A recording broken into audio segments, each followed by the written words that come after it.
Hi everybody. Welcome to 2024 Demo Day X with Project Invent. I am Carrie. I am the Events and Volunteer Manager here at Project Invent, and we are so excited to have you all here tonight to go through the wonderful journey that you've experienced with Project Invent, whether it be on a full semester timeline or the spring semester.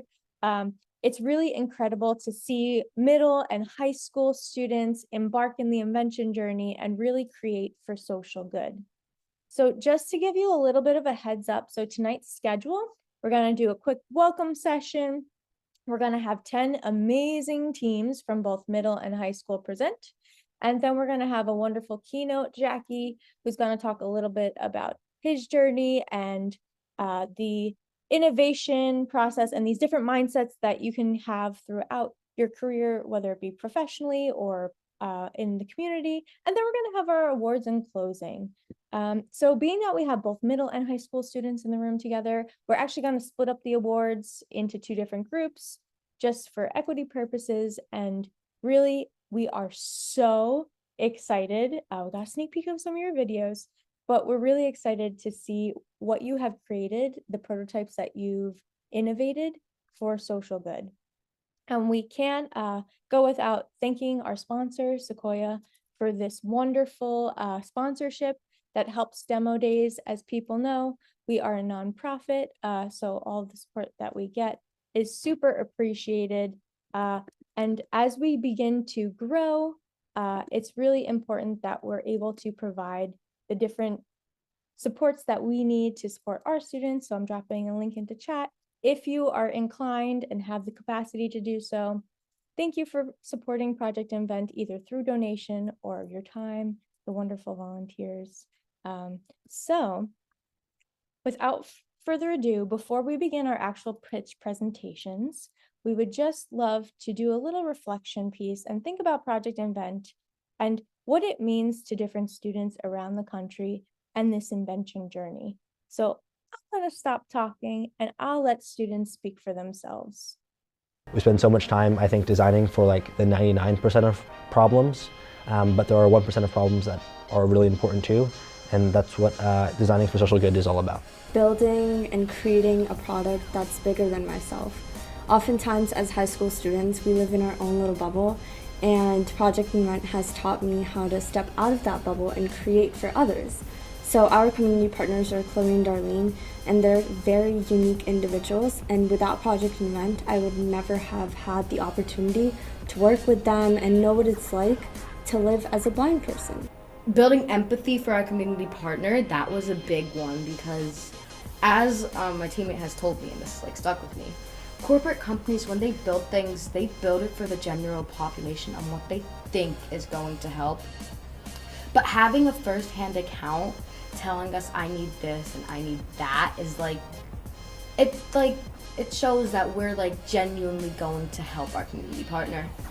I think inventing through Project Invent will help me in my future because it helped me improve my problem solving skills and my social skills, and since we had to do a lot of presentations, so it helped me be more confident speaking in front of people. Project Invent will help me in the future because learning the technology skills that I learned now will help me land a higher paying job. But now I've come to realize, after doing Project Invent for my second year now, I've seen how prototyping is a lot bigger process than many people initially think. It is a lot of user testing, going back to the user, learning from your mistakes, what you could have done wrong, collaborating with your teammates, and most importantly, taking expert opinions on your product and a variety of opinions, even though you might not sometimes agree with it. It's a fantastic opportunity for you to learn new skills and for you to work in a collaborative environment, engage with a community partner and learn from their perspectives, and understand the true selflessness of a process like innovation. Awesome. Well, thanks for checking that out, everybody. I hope that as you have embarked in Project Invent, that you have also felt some of those sentiments and have grown and developed. And now that we have our cameras on, I think it is time for us to say hi to each other. I always like on Zoom for us to actually see the people we're interacting with. They're amazing team members, audience members, our fellows who have gone through the Project Invent program, who have learned design thinking, our wonderful judges and volunteers and keynote speakers, our Project Invent community. So can everybody, let's just say hi. Everybody do a big wave. You have gone through so much this year, and it is so incredible to see the growth and development, and we are so ecstatic to see all of those team pitches that you will be presenting tonight. All right, so with that being said, let's get to it. We spend so much time, I think, designing for, always got to happen.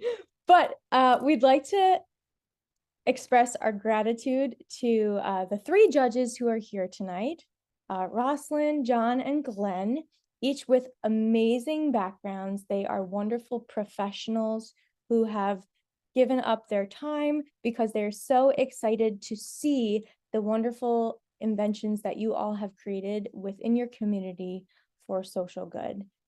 So to our judges, I'm so curious, would any of you like to share anything that you're really excited for tonight in this Demo Day X event?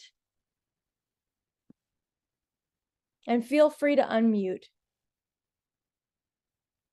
Sure. Yeah.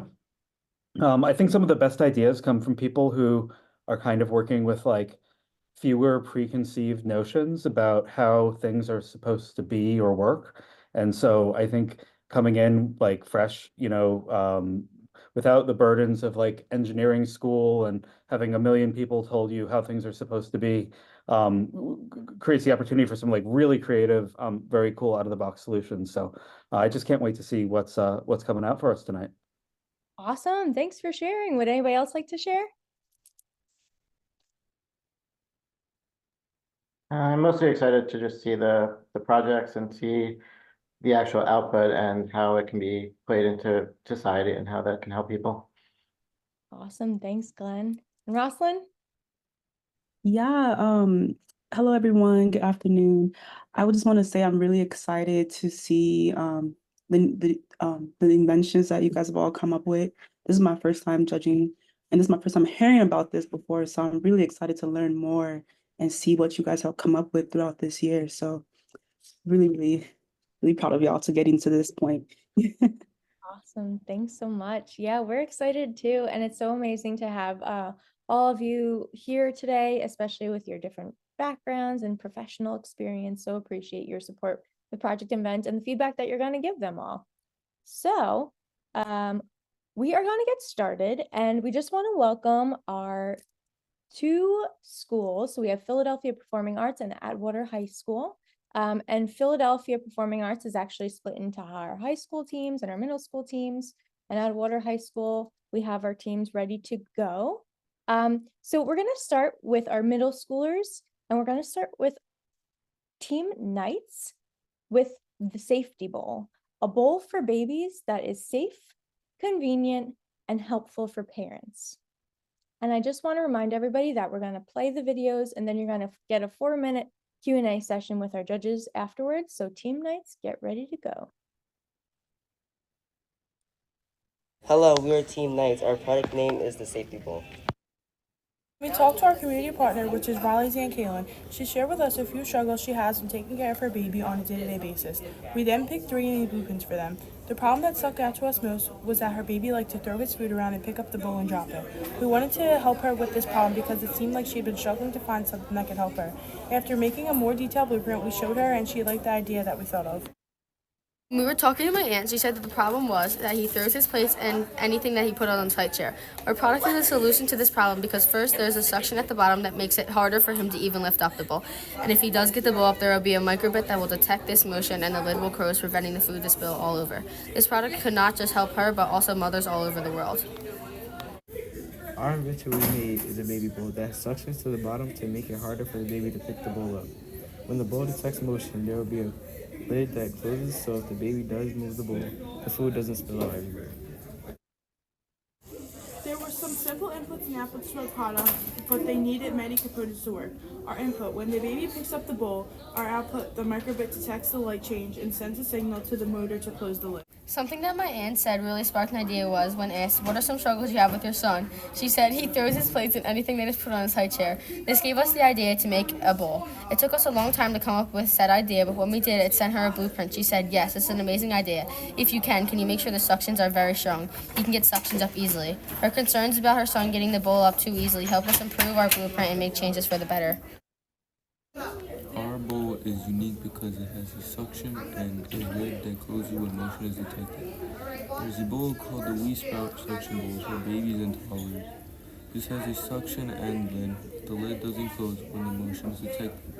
You have to put the lid on yourself, so while the baby is eating, they can still spill if they get the suction up. This bowl is $16.98, and our bowl is about $1 more, coming in at $70.96. Our bowl has way more to offer for only $1 more. Our next steps are to start using more advanced coding and technology to improve our bowl. We would also like to make the design look more put together and neat. We would also want to make the bowl in many different colors, sizes, and have attachments. We hope this bowl can help people all over the world. Awesome. Thank you, Team Knights. So we're going to put about 4 minutes on the clock for our Q&A session. And at this time, and this goes for all teams, so for Team Knights and for any team coming up, this is the time for our judges to ask you some questions that are clarifying about your project, your next steps going forward. And thank you to the Project Invent staff who's helping spotlight some of our Team Knights. And yeah, we can take it away from here. Go ahead. I guess I can start. This is Glenn. Do you have a working prototype at this point? Can you say that again? Do you have a working prototype? In other words, do you have it so that we can like see the electronics and how that's working? I currently do not. At least not in my house. So my first reaction is safety. How are you prepared to not hurt the baby or really young child, because babies aren't gonna eat out of that. Can you repeat that again, please? Yeah, how are you prepared not to hurt the child? Because obviously like, they're grabbing at things, you've got a lid that's gonna shut on them. And then you have, I assume, some sort of power device that's gonna connect to it where they can stick that in their mouth. So what's your safety protection thoughts? I would say like to try not to like have the child stick fingers inside the bowl. Like pay attention to the child as you like feeding them and stuff like that.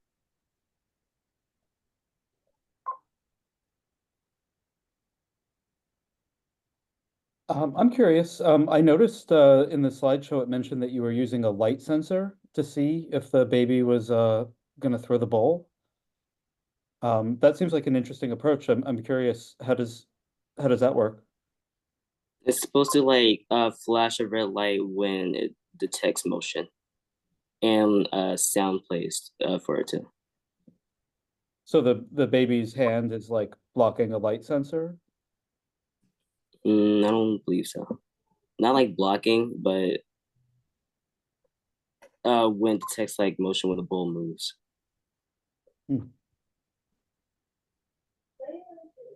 Cool, thank you. You're welcome.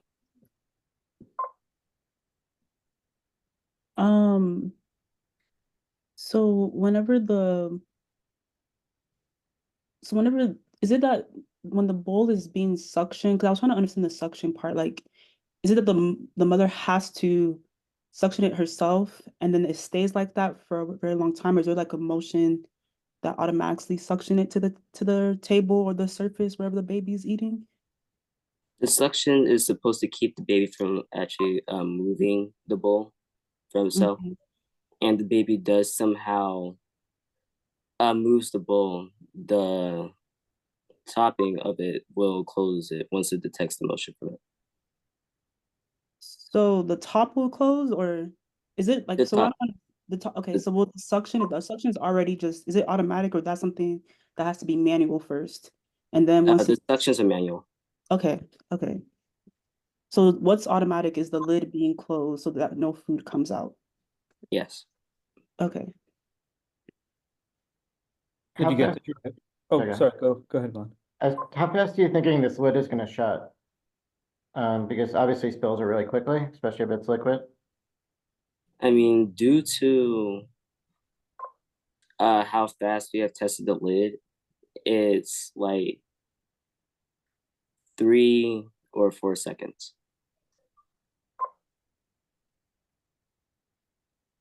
Awesome. And I Did you think get to test with any babies? I don't believe so. great. Thank you, judges. I think we have time for like one more question if any of you have it, or give me a thumbs up if we're good to go. Have you thought about cooking, like microwave ability, dishwasher ability? Repeat that again, please. Have you thought about like dishwashing microwave ability? I don't know about that part. Awesome. Very thoughtful questions, and Team Knights Jabril, we know it's tough carrying it by yourself. You're doing a great job. So appreciate you being here. Awesome. So we're gonna move on to the next team. And I forgot to mention, for our entire audience, whether you're a student member, a fellow, feel free to use the chat to support the teams, ask any questions. It's a really great way for us to interact with each other. And I apologize, I forgot to say that. So let's continue forward. Awesome job, Team Knights. Cool. All right. So our next team is Team Mirrorball, also from Philadelphia Performing Arts Middle School, with the Cooper Alert, a watch that notifies users of epilepsy triggering settings, such as loud noises and flashing lights. Hi, we're Team Mirrorball, and we're from the Philadelphia Performing Arts Charter School. Our invention is a watch called the Cooper Alert. The Cooper Alert plays a low tone that notifies you when there are flashing lights and loud noises. Our community partner is Mr. Cooper, who deals from epilepsy. Mr. Cooper emphasized how emergency vehicles and alarms are one of the most challenging parts about having epilepsy. We work together to make a device that would help him notify when these triggers are going all around and notify him when they stop. Problems that he faced were watching movies, emergency vehicles, and being around certain settings. Our project is desirable to our community partner as he shared that loud noises and bright lights are the main triggers of his epilepsy, and this watch helps him to become notified when there are triggers around him. Our community partner shared that he would prefer our invention to be minimal and something that blends in. We accommodated these needs by making our invention something that is minimalistic and something that Mr. Cooper could wear that would fit into his everyday life. Our product features a sensor and a microbit that detects flashing lights and loud noises. The output of our project is that our watch plays a low tone when it detects loud noises and flashing lights. This alerts our community partner when there are triggers of epilepsy around him. Over the course of our project, we had many difficulties on making the watch detect any noises or light. Our biggest difficulty were making the coin motor work. We originally wanted the watch to vibrate when it detects loud noises or lights. However, the coin motor would not work, and we had to scrap it and make the watch play a low buzzing sound. We learned valuable information for the coding process, and we feel our group has been able to become better for this project. Based on our research, we did not find a product that is similar or close to our invention. What this means is that our watch is one of the first watches on the market that can help detect triggers of epilepsy. This is significant as it sets our watch apart from other watches on the market, and this is unique. To turn on the watch, you have to insert the end of the wire that is connected to the battery pack to the top left part of the microbit. You will know that the microbit is turned on when you see a red light. Whenever you speak loudly into the microbit, a buzzing sound will activate and play. Ah! This also applies to bright and flashing lights. If either of the two are near the microbit will simply notify the user whenever there is close noise or light by playing a buzzing sound. There are 4 adjustable settings for the watch and also a small pouch for the battery pack to sit in. Next step, our first step is to improve the Cooper Alert, more sizes, wider varieties of colors and designs. Second step, develop a signal system to alert the user's family. Third step, sell on online websites, Amazon, etc. 4-step retail stores like Target and Walmart carry on. Thank you for your time. All right, thank you, Team Mirror Ball. So we're gonna start our Q&A session in a second.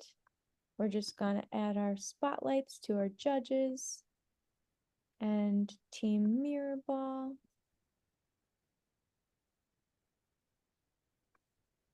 Awesome. So our judges, if you want to start asking your questions, feel free. I have a question. I'm very curious to know, how do you decide whether or not a light or sound is likely to trigger epilepsy?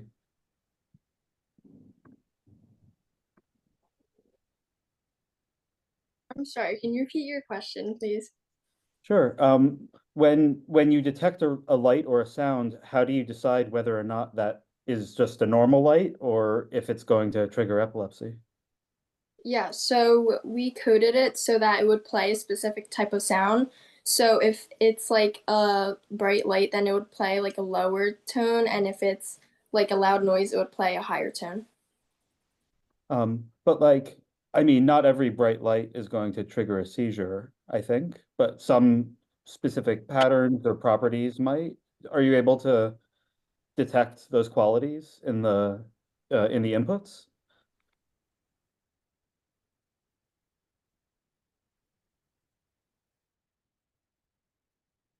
Or is it more just detecting the presence of light or sound? The watch more just detects like the presence of light and sound. So yeah. Okay, cool. Thank you. To build on that, how do you know if it's a false positive? Like being outside in the sun, does that generate a light sensor or a light in the room or something? So the light will flash. You will hear the buzzing noise when the light is close up to the watch, so it wouldn't detect light from afar.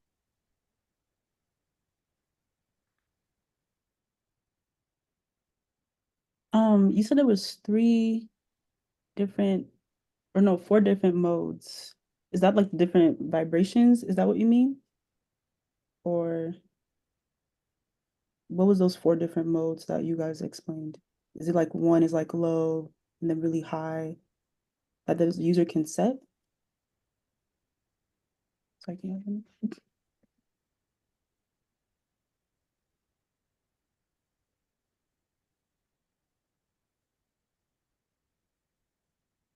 Oh, hello, can y'all hear me? Sorry, can you repeat your question?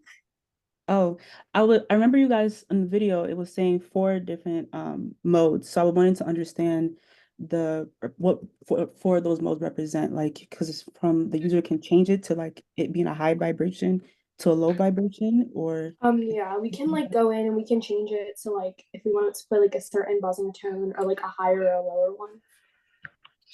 okay. So then does that mean like when it's light or a low sound, they can change it to a different buzzing different mode that they want to play? Is that what? Yeah, we can change it so that like if it's like loud noises, it'll play like a certain buzzing tone, but if it's like flashing lights, it'll play a different one, so you can differentiate it. Okay. Thank you. Just a basic science question. How do you like, what's the advantage of not hearing it yourself or seeing it? Like, what does this device get you that your eyes and ears don't?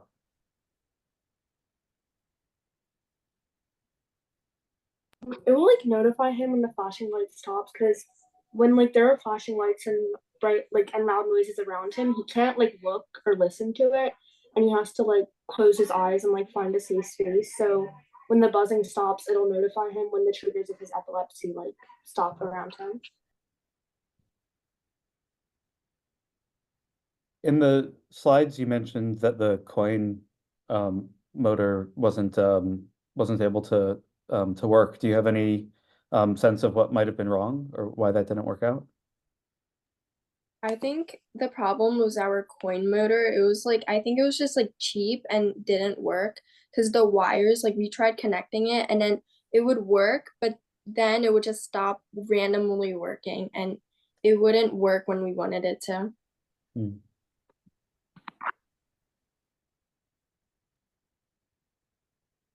Awesome. Judges, any last questions? Good to go? All right. Love hearing about this learning and growth. And we all know that like with especially invention, it's iteration after iteration after iteration in that growth and development. And we love to hear even those hurdles that you come across because it really helps us think about that entire journey, right? So thank you for sharing that. Awesome. All right, so we're going to move on to team number 3. We have the Locksmiths, also from Philadelphia Performing Arts Middle School, with their Door Defender, a remote-controlled lock design to assist peers and staff on a campus setting. Hello, we're the Locksmiths, and we've devised a product to help schools and other communities with a very serious problem of intruders and potential threats to safety by developing a remote-controlled lock, because in situations like this, every second counts. Our product is designed to ensure the safety and security of both peers and staff within a campus setting. The lock is remote-controlled and supposed to be connected to a easily handheld and storage remote. With the press of a button, you can unlock or lock it easily. On the way, we had many problems with our product that we had to overcome.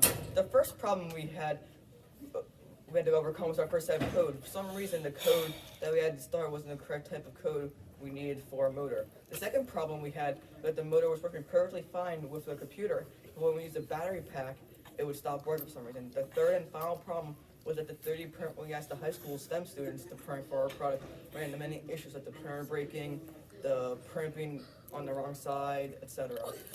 These were the solutions to our problems that we came across throughout. We applied ourselves for a meeting with an entrepreneur when we were informed that we needed a stronger battery, so we looked into using Raspberry Pi, a kind of coding device that's more reliable. The entrepreneur also advised we needed to change our former code to apply to our product. Using radio waves to send signals between the remote and the locking mechanism to remotely lock the door in case of an intruder. We wouldn't be able to come up with this idea without our community partner. Our community partner is the school's head of security. Mr. McBride helped us throughout our brainstorming by giving us ideas on what would help the school and the people inside. He also gave us ideas on using the remote so teachers or students could lock the doors from the classroom. Now that you know what our community partner helped us with, you will now hear about what the next steps are. Our next steps would be to further develop our product into an actual consumer product. If we were to do this, we would change our microbit into a Raspberry Pi. The reason for this is because microbit is a very commercial product and it's used for learning, while Raspberry Pi is a way to industrialize our product and lower costs. This will not only make our product more user-friendly, but it will improve the way the product actually works. But you must be wondering, how much would it cost to make our product? The cost of our product is very important to us and our goal, which is to make our product as affordable as possible. We're switching to Raspberry Pi, which is about $35, but if you buy in bulk, it's about $5 per unit, which is more affordable than microbit. But how notable will these prices be compared to other consumer products? Our product is different from other door locks because our lock has a remote that comes with it, and many other locks are designed with passcodes that are typically designed for phones and other handheld devices. Our remote is solely made for emergencies only, and it is perfect when someone doesn't have the time to look through their phone and click on an app and enter the passcode. But to prevent the possibility of losing the remote, our product will come with 2 backups just in case. Awesome. Thank you, Locksmiths. And as we begin our spotlighting, judges, feel free to take it away.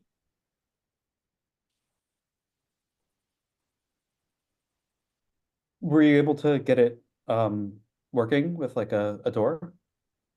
So, the product that we developed was a remote controlling like the door from anywhere in the classroom. And while we were able to get the remote working and the locking mechanism itself working, the motor we were using wasn't as powerful as we thought. So in theory, it should work. We would just need a new motor.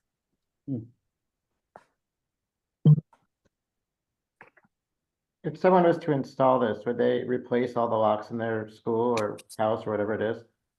So they'd have to get all new. So the way we were planning on doing it is it's not in itself a lock. It is more like an attachment to go onto a lock. So instead of like you installing this into the door, it would be like you'd get a copy of the key, excuse me, and just like put it onto the door itself, and then that way you wouldn't have to go replacing all the locks or anything. You could just put these onto the doors themselves. So it would be a lot easier and more efficient.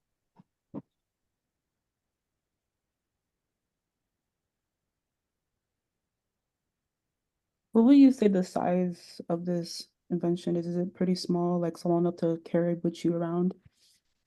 The measurements themselves for the actual locking mechanism are about like 3 inches by 2 inches on each side, and like and it on the longer sides that is because it's a rectangle, and like the sides that are like smaller is like an inch by an inch, and then the remote itself is the size of a microbit. It's really small. Oh, okay. I was just thinking about it because I was like, this is a really cool invention. If you can get the right motor to work for people that like travel alone and they can use it on like their own hotel rooms or just different doors as well, since you said it's an attachment. So that was really cool. It's small to be just put anywhere. Yeah, absolutely. We were inspired by like all of the recent shootings and stuff that have been happening, and just how like dangerous it is in the city, and we thought like this could be like a really useful invention. Right. Is the idea you would, in an emergency, press a button and then all the locks would lock all at once? So we've tossed around a couple different ideas about that. Like, so we researched into maybe making an app, like a command center app where like you could lock all of them. But on second thought, that could be there could be a lot of problems that could go off with that. Like since like say say the app malfunctions, or say someone a bad actor got a hold of the app. If everyone in the classrooms themselves all independently functioned, it would make it a lot safer, as because you couldn't have one person override them all. Is there a backup system? Sorry. Is there a backup system? So let's say it does malfunction, or the person who has the code isn't there that day. Can you still use the lock?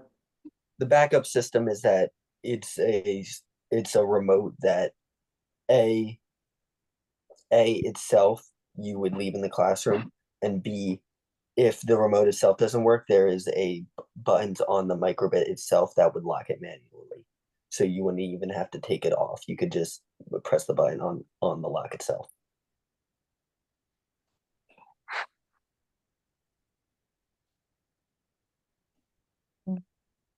You You guys, mentioned, oh, sorry, go ahead. sorry. I was gonna say, you said that you needed a stronger motor. Do you know which motor, which would you guys need to make it better, or have you guys have one on your eye? We've been researching a couple. I forget like the actual product name. I'd have to pull it up, but there is one that looks promising. It's like I believe it's the motor they use in like not in Dremels, yes, like one of those like very small motors, but have a lot of torque behind them, and that they're like cheap and easy to produce. So with something like that, they would really bring down costs and make it more efficient, as it's very small and can work with our compact design. Okay. All right, judges, any final questions? All right, thank you so much, locksmiths. Really incredible idea. So inspired by all these inventions so far. And we are going to start, or continue, I should say, with our next group, the Cramp Killers, with their Cramp Killer, an invention to help soothe and stop cramps or even massage the user.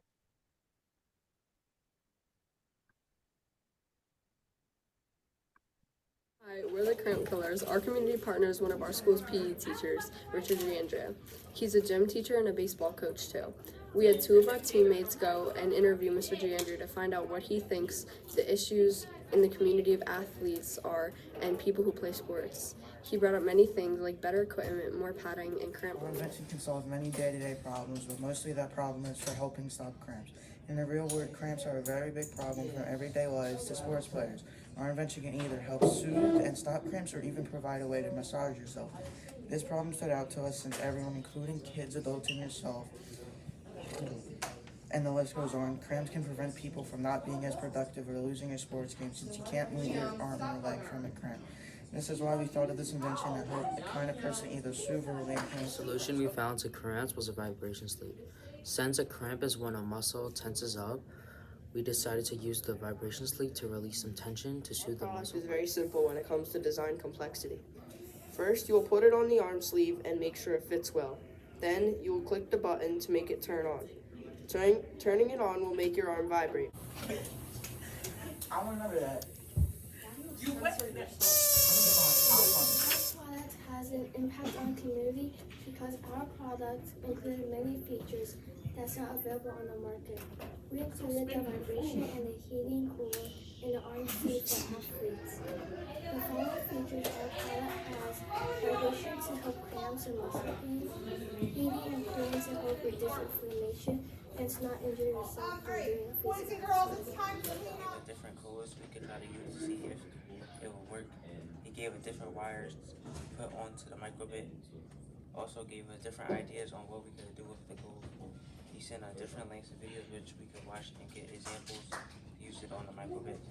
He also gave us feedback on things we didn't notice, what we can work on and fix. And he was really Our product is mostly similar to a massage gun and just a normal arm sleeve, except our invention is both of these combined into one.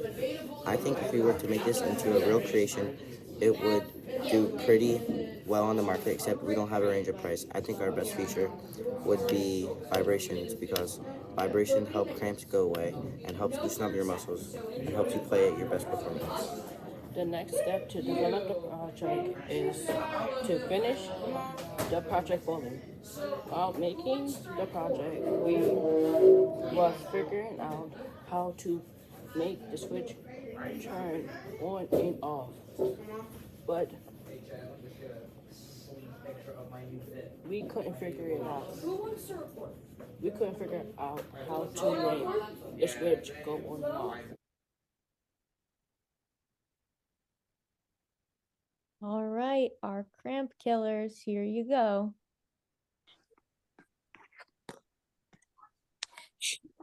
We'll start the Q&A session now. How did it feel?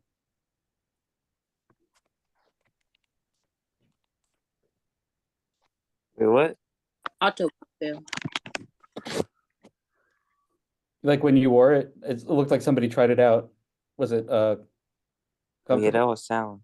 It was one of the named Tom. Yeah, we the rest of us didn't try it out. I mean, it was like 3 people that tried out the equipment, but the rest of us didn't. And did they like it?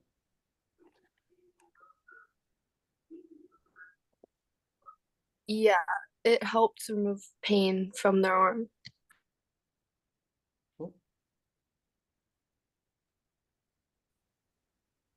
Who's your target customer? Like when I was playing, I got cramps sometimes, but like I wouldn't necessarily be buying something for myself as a child. I think our target customers were athletes, especially child athletes, who would get pains a lot because they're still growing and playing.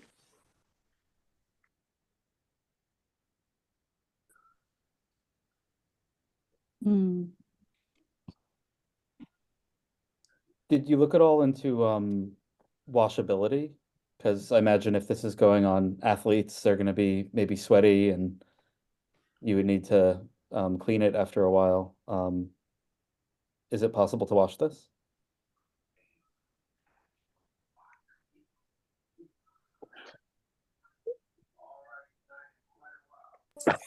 I don't think it's washable because connected our motor to the sleeve. So if we wash it, it will damage the motor. Is it battery powered? Yes. Yeah, might be tricky.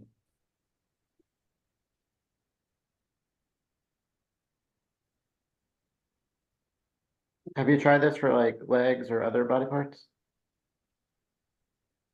No, we only tried it for arms. But I don't know if our other teammates tried it for their legs. Would there be different settings if they didn't want like a too much of a vibration? I didn't know if I heard that part.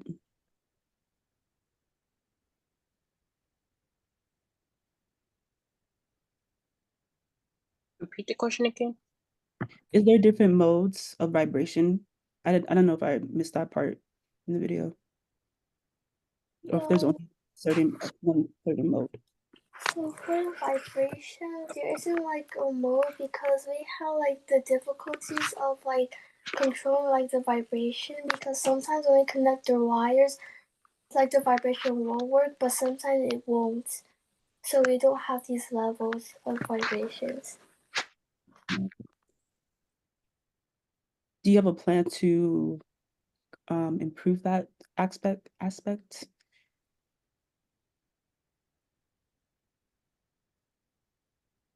I think if we were to improve it, I think we would like we for me personally, I think we will switch where the place that the wires go, because sometimes we tried that one time and it did work, but then the next time we tried didn't work. So I would change the place of where the wires were placed on the breadboard. Thank you.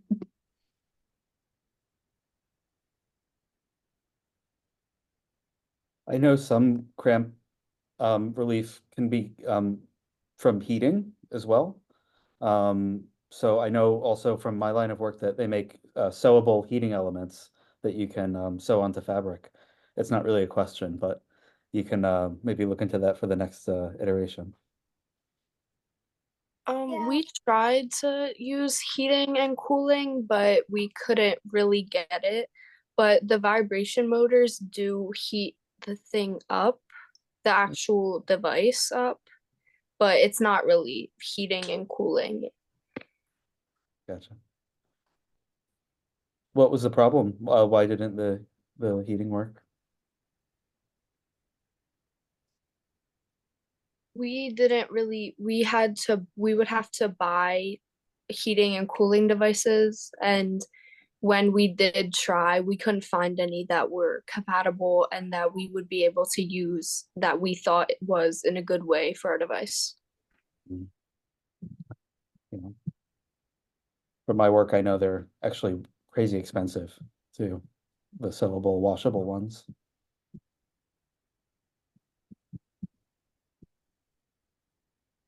Great. Thank you. Final thoughts, judges? I think this is an invention that could really be helpful if y'all did, like, if we could have more time for research.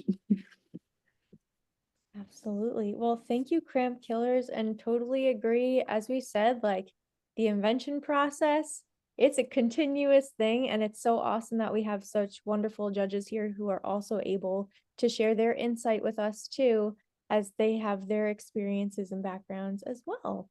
So really wonderful job. And we're going to move on to our next team, the Watchers.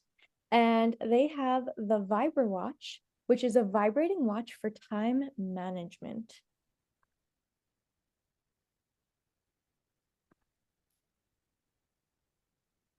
Our team name is called the Watchers, and the people on our group include Jake B, Darren S, Hannah J, Feeling G, Madison T, and Zenobi A. Community partners named Michelle, who is deaf and has trouble with time management. For example, she is unable to hear an alarm ringing in the morning to wake her up. For this reason, we have invented a solution to solve her issues. When our partner explained what her day was like during the interview, we realized that she was a busy person. This gave us an idea for an invention. We came up with a vibrating watch specifically for time management. We chose this out of our 3 ideas because it was the most convenient. The product being a watch makes it easy to carry and gives quick access to the timer. The most important part is the vibrating motor used to alert Miss Michelle instead of using sound like a typical timer would. We built a watch that has both a vibrator and a timer. Here's how to use them. First, hit either the A or B button to select how long you would like the countdown to go on for. Then hit both buttons simultaneously to start the timer. Once the timer is over, the vibration should start. The inputs of our device are the on button, the changing vibration settings button, and the start button. This leads to outputs, which are the watch turning on and off, the vibration setting changing, and the timer starting. On Amazon, we found many watches similar to ours. Certain watches weren't unable to vibrate, while those that could lacked vibrating alternatives. What makes our watch unique is that not only can it vibrate, but it can also provide vibrating options. To do user testing, we conducted numerous tests with our last few prototypes. During the test, we learned that the wrist was a sensitive area that would pick up the vibrations easily. To put this to the test, we put the watch on our wrist for about 10 seconds each and waited to feel the vibration on our wrist. Although we had to do this manually with an alligator clip, the vibrating motor was able to vibrate successfully. Through trial and error, we observed that most of the time the vibration wasn't powerful enough, but there were tests that worked for our timer. If we were to develop our product, we would change the code. We would change the code to power the vibrating motor without manually attaching the alligator clips every time.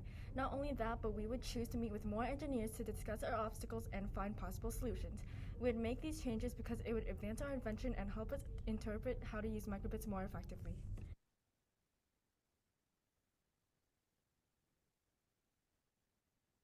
Great. Thank you so much, the watchers.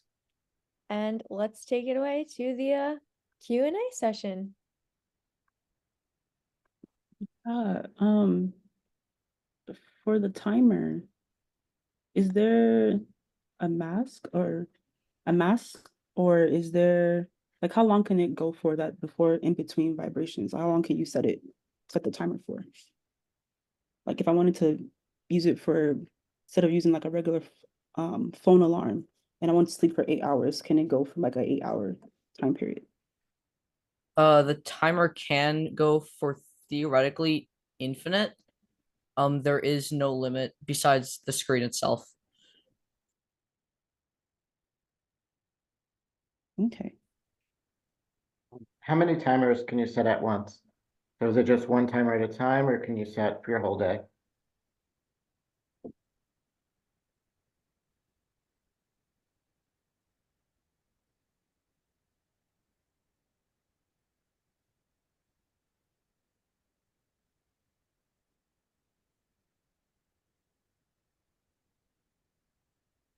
Did you guys hear me?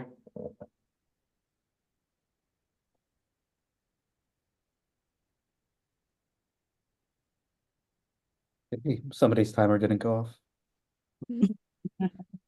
off. I'm curious. I'm curious how far you got into the prototyping process. It doesn't seem like it made it quite into the watch form factor yet, or maybe not. How far did you get? We were able to get the microbit onto like a watch-esque sort of like really, really bare bones wrist strap, and that's about as far as we got. Okay. Thanks. Raza mentioned a phone. What's the advantage of this watch over just a phone?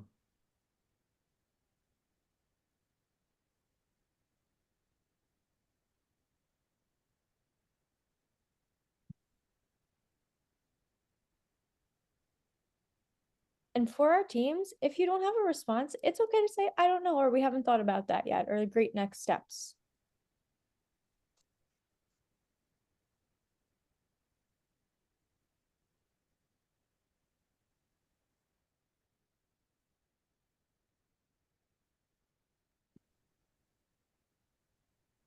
He's probably doing multiple things at once. That's why he's thinking at the same time because his teammates are not answering.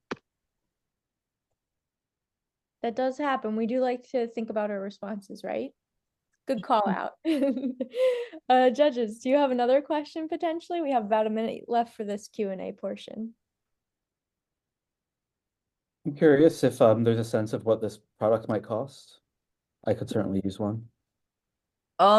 It would be really cheap. The only real cost is a microbit and a very simple wrist strap. There's and like probably a battery too and some wires. It can't be more than like $7. I mean, I don't know how much a microbit costs, but everything else can't be more than $7 besides the microbit. So not very expensive, which is an advantage over using a phone. It's very inexpensive. Thanks.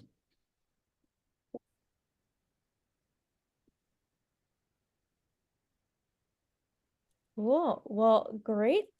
Thank you so much, the watchers. We are going to move on to our final middle school presentation. And we are going to showcase the Focus Frontiers with their Focus Band, a wristband that vibrates when the user gets distracted and reminds them to stay on task.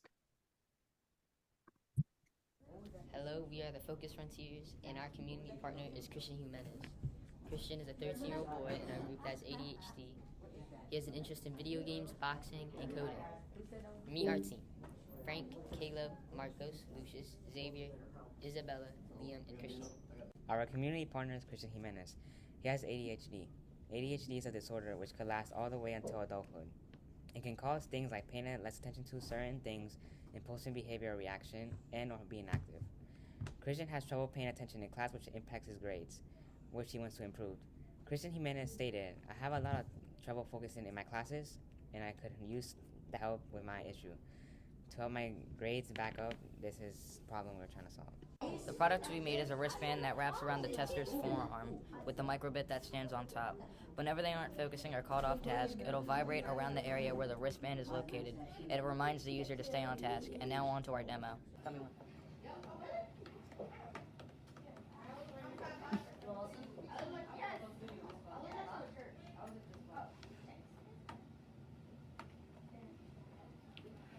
Looks like you're not focused, so I'm gonna turn this on.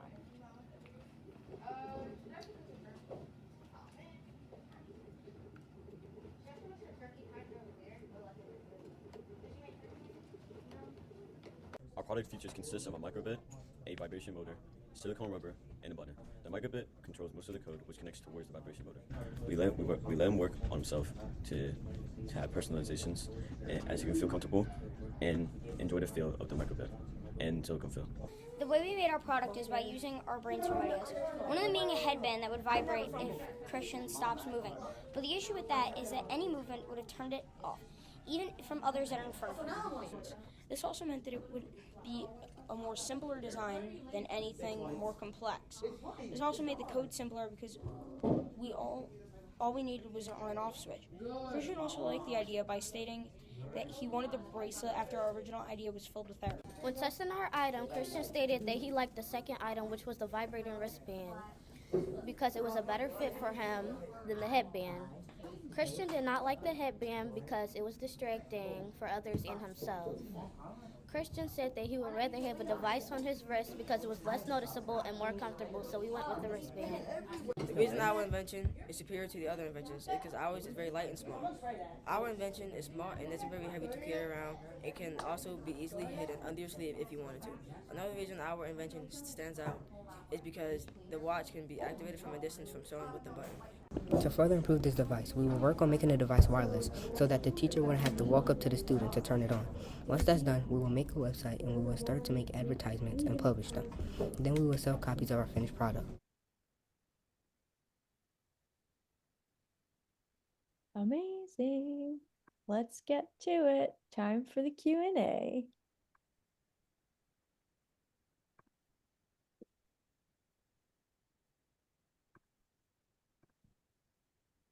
I have a question.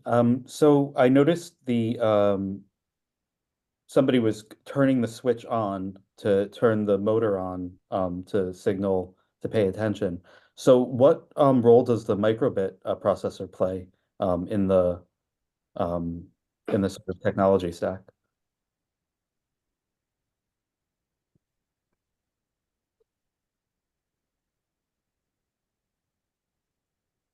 Like, was there any code involved with this project?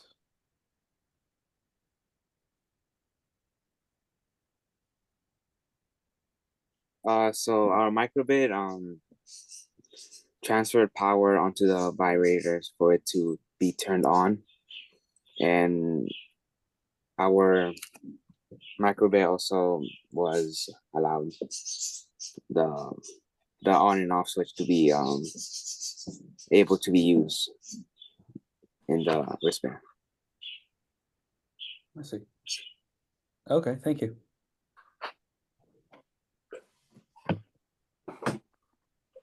Who's your target customer? Is it the individual with ADHD? Is it like a school? Is it a parent? Our target customer is people with ADHD, like our community partner, Christian J, right here. He has ADHD. So we just asked him for his ideas, and he came up with simpler design of vibration to make it easier for him to pay attention. And we came up with the watch, not the watch, the wristband.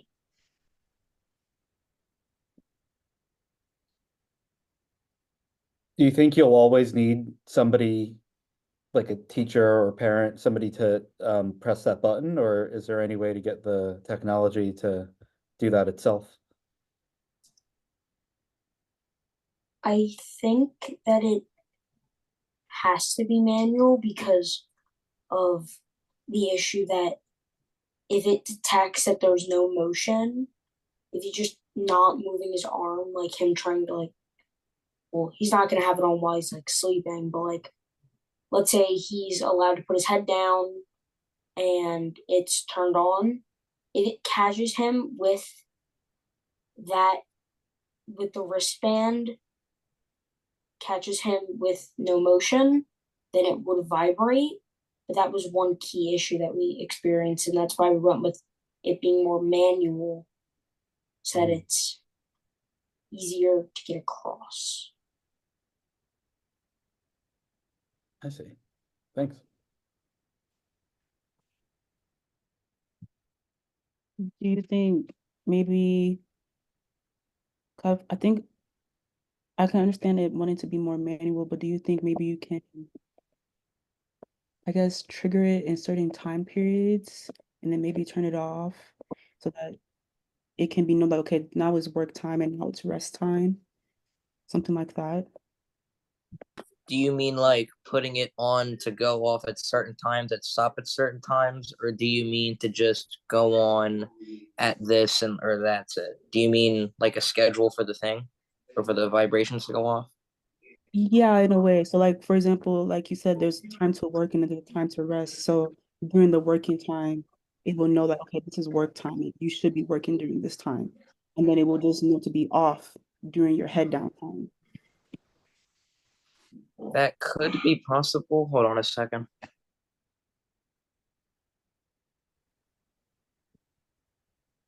Okay, I'm back. Don't worry about it. So we could try to make it to where it could go on a schedule, maybe by setting it at certain times, such as maybe go off once at 9:30, maybe go off at 10. Maybe with the proper technology and coding on the microbit, we could do that, but to make it possible. But right now, I think it's fully manual by the hit of a switch with the microbit pretty much powering everything else. Thank you. For an adult, who's the one that's monitoring it? Like, is there someone monitoring like 10 people and just hitting the button every time? Is it, because someone's got to physically be next to them, right? Which would distract that other person from doing their job.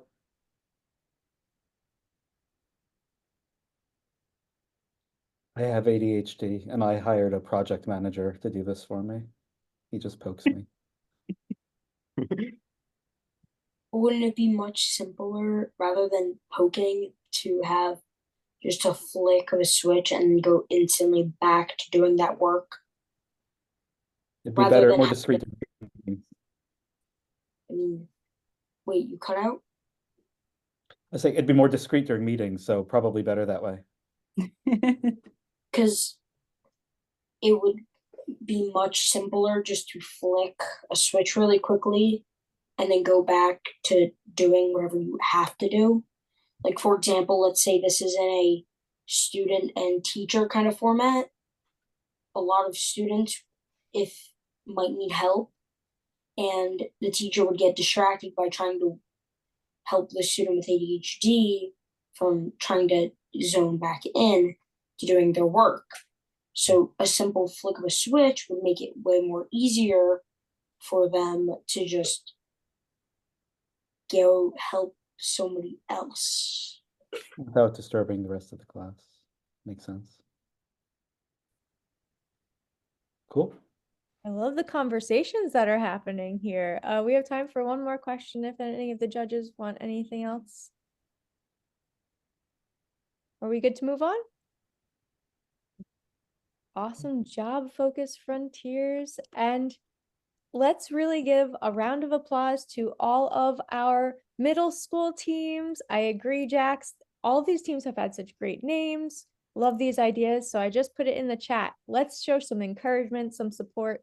What was something that either inspired you from these pitch presentations or something that really made you think? I think we've seen such growth and starts of ideas and even connections with community partners. And we know that we can continue to grow from here, but just want to give a huge shout out to our middle school teams, all of you all. So Team Knights, Team Mirrorball, the Locksmiths, Cramp Killers, the Watchers, and the Focus Frontiers. Amazing job. Awesome. Yeah, so feel free to continue to put those thoughts into chat. We are going to continue on and we're going to move to our 4 high school teams now. And we're going to begin with Team Trio, which is a deer alarm for the trees.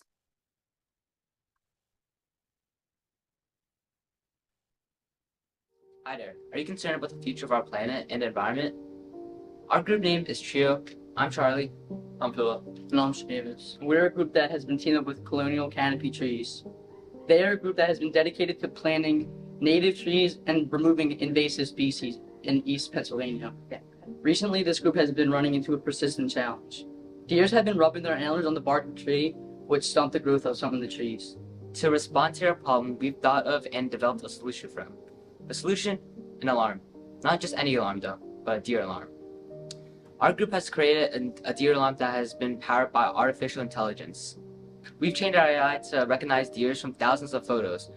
Our AI is also able to differentiate the deer with other animals, such as foxes, dogs, etc. When a camera sees the deer, it activates an alarm, triggering a sound. Well, you may be thinking, this alarm is just like any other alarm in the market. This alarm may be similar to other alarms, but it is made to actively target deer since our community partner has been having issues with them. Our community partner, Colonial Canopy Trees, have been using alarms in the past, but each alarm that they've used until now have only been using one sound. This is a problem since deer are able to adapt to this one sound. Our alarm is made to play many different sounds upon activation, including sounds of different frequencies in order to target the deer. We are currently unable to make our product a wireless item, but if you support our group, we can take this idea to another level. With your investment and funding, we can turn this vision into a reality and protect our environment for generations to come. Thank you. Thank you. Thank you. All right, Team Trio, you're up.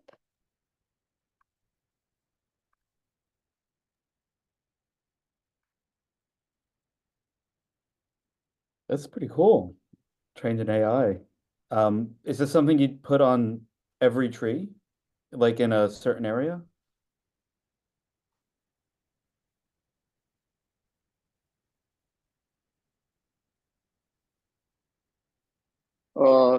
So our like camera, it has like a wide view. So like all it needs to do is like we actually were thinking of like uh putting it like nearby like a wall so it could like see like multiple trees at once. So you wouldn't have to put like them individually on like each tree. That would just like be like kind of like a waste of like material. So instead of doing that, we'd like put it somewhere where it can see multiple trees.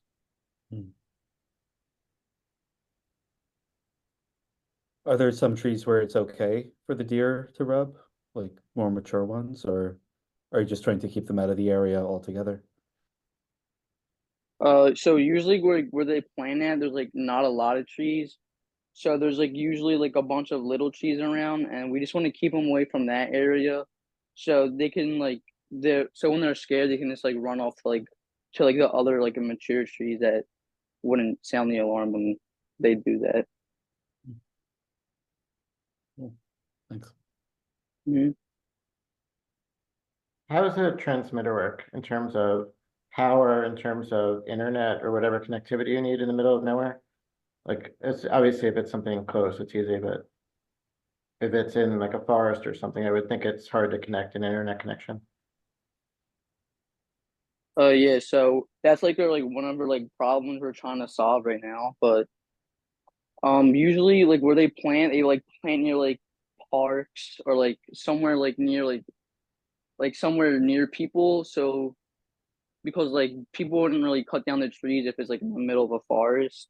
So like wherever there's like space like near the public, just like get like more trees around to make like it like a more healthier environment. That's like where they usually plant their trees at.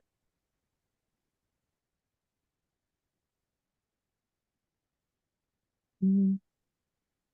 What skill did you have to learn for this invention that you guys created,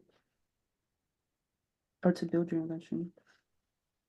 So like the coding part is like the main thing that was like confusing at first. But our group member that's like not here right now, he's like the one who's like really coded like a bunch of it. He actually took coding classes before, so he kind of made it easier for us all together. But yeah. Yeah, using AI, I can only imagine the the ups and downs trying to get it to work. Is the model running on the camera or product itself, or is that something you're streaming the video off to the cloud for and then processing somewhere else? As of now, we have to like run it off a computer. We try to like make it like so it's like by itself, but it's just like like right now we didn't like, get a chance for it to work by itself, so it has to like work on like a Mac right now. But we're trying to see if we can like work it as like a smaller like computer, so it can be like wireless. Cool. Have you guys looked at this for deers in traffic? I live where I almost get killed by a deer every week. Is there a way to like stop it from going on roads in the same fashion? So for that, I mean, I guess you could put it near like the roads, but I don't know if like they'll like once they hear like that noise, I don't know if they'll like run a certain direction. Maybe they'll like still like run away from it, but, like run into like the highway or like the street still. But I feel like I don't know. I don't think your product would really work for that because I feel like it would scare them and just put them more like a jumpy situation where they'll like jump out on the street like out of nowhere. So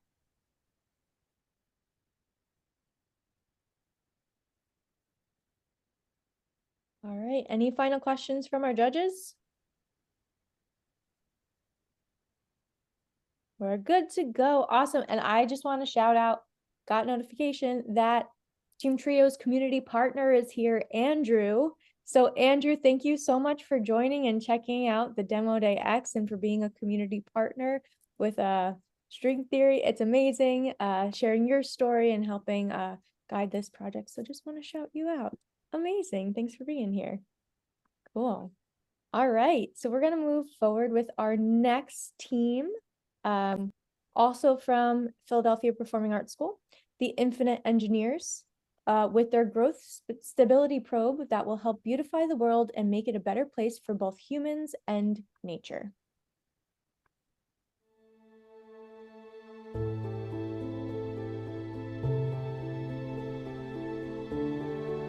We are Team Infinite Engineers. I am Hassan, and they are Harry, Olad, Jaden. We at Team Infinite Engineers have been working with colonial cannabis trees to improve the green space with native trees.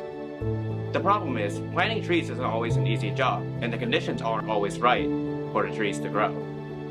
That's where we come in to help them determine and log the conditions around where they wish to grow trees. We are creating a probe with the ability to log important information such as light, humidity, and soil pH so that they can plant with peace of mind. Our initial design was a pH sensor in a box-like design using AI cameras with baking soda and vinegar as testing materials. However, we received feedback that our idea was over-engineered, bulky, and costly. After this, we decided to reconstruct our idea using an existing probe and incorporating more components. During the field visits, we used baking soda and vinegar, which showed little use. This further served to redirect us into using other measuring methods, and we tested soil, which gave us a good reading. To further our design with more features, we created the Growth Stability Probe. Our growth stability probe is designed to be cost-effective using materials such as an Arduino microcontroller and a soil probe. It will be of great use to both professionals and amateurs. It will be capable of tracking many values that current commercial ones cannot. And also, most probes and sensors aren't capable of tracking as many variables as ours that could affect plant growth.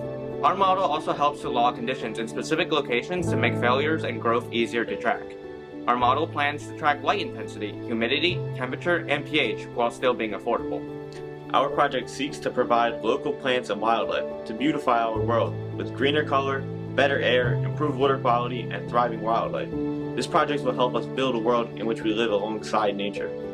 The Growth Stability Probe will help beautify the world and make it a better place to live both humans and nature.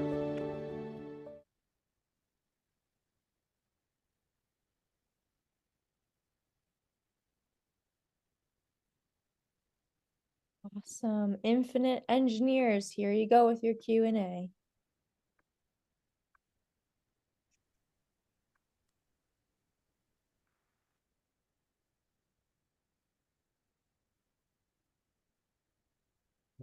I'll start. Is your target like a random house customer, a farmer?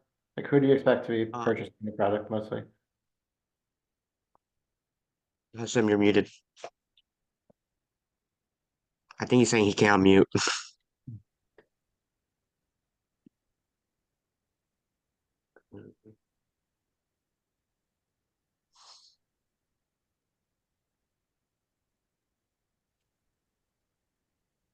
Well, I'll answer this question for now.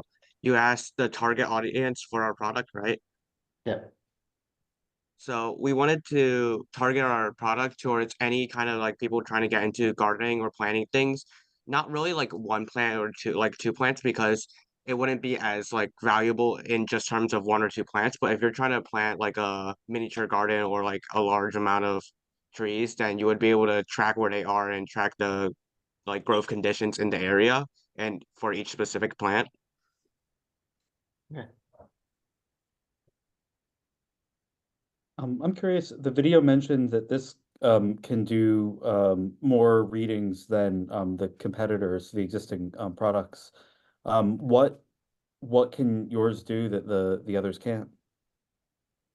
Ours is just more of a like a quantity thing. So most competitors only do like three or four things. So some of them might be like soil, light, and say fertility. And then ours is targeted towards like five, six, like seven different values that can all affect plant growth. Does that mean that it's going to be more expensive than the other products?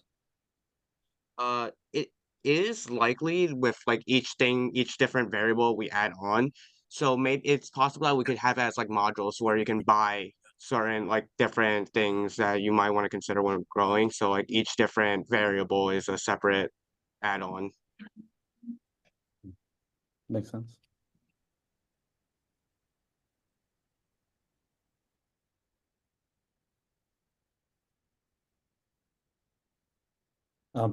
Were you able to get like a working prototype? I'm not sure if I saw in the video like a sort of product per se. We weren't able. We have a prototype, but we needed a laptop to connect it to we needed a laptop. We didn't have a laptop to connect it to coding, but what we have here is what I have to show is that we get into the camera, but we took an existing probe and we took the sensor from that existing probe and we connected it to a base baseboard and a Cduino, and then when connected to the laptop, it will give us whether the soil is alkaline, neutral, or acidic on this OLED, and yeah. Cool. And you were able to test this with like real soil? Yes. We Nice. tested the commercial probe that we used as like a base on real soil. Yeah. Do you have to adjust for things like rain or time of day or anything like that when you're testing, or how does someone know? Or do you have to do multiple readings or something?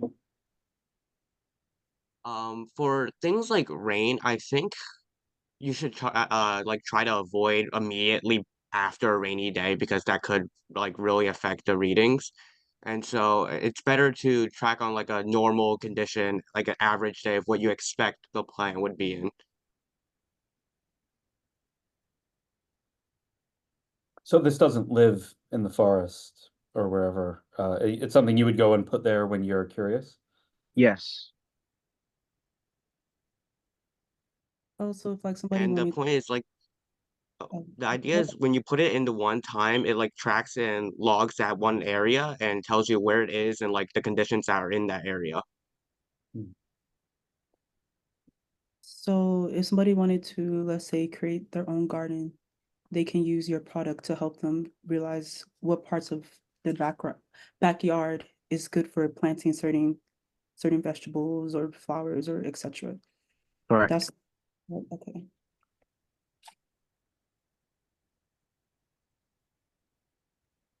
Very cool. All right.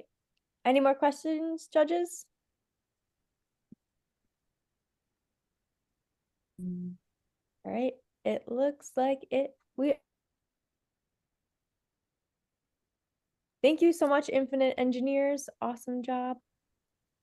We are going to move forward to our next group, which are the Pet Tech Advancers, with their dog distress classifier, which detects if animals are in distress at the PSPCA.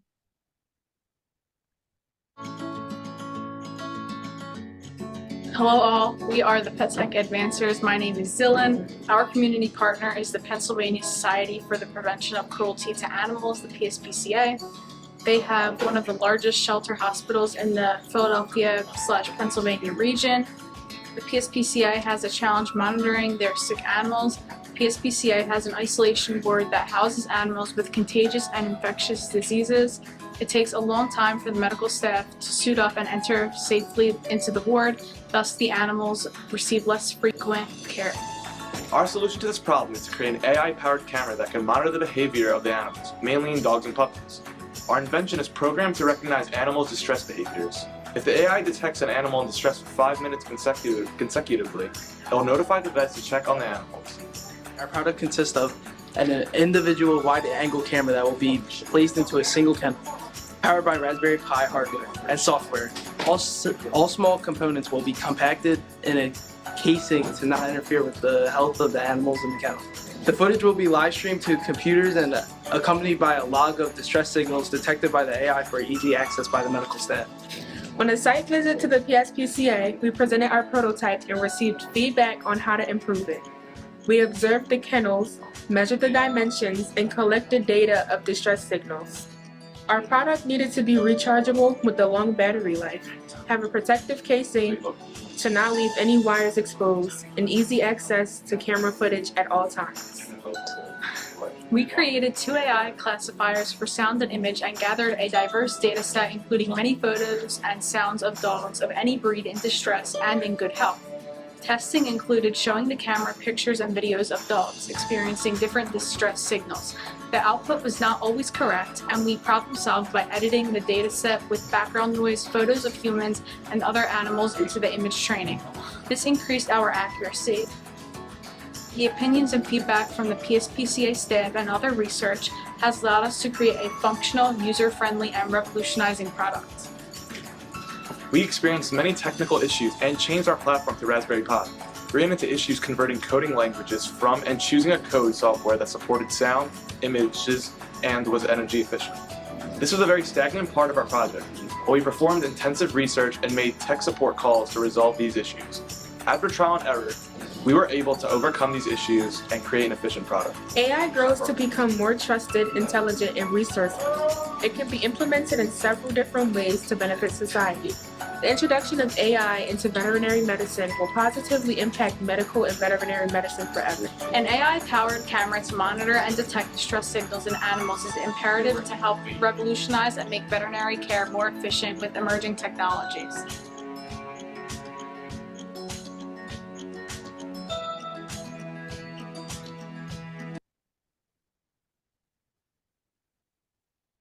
Awesome job. All right. Q&A, here we go with our pet tech advancers. So what kind of accuracy were you ultimately able to achieve after adding in the background noise and stuff? So right now, we were creating an image and audio classifier altogether.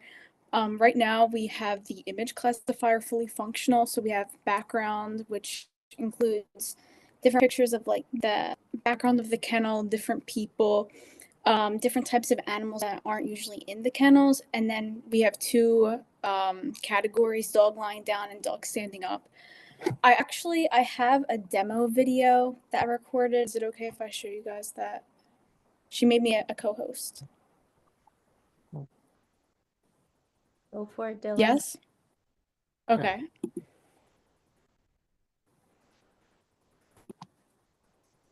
Can you guys see the screen now?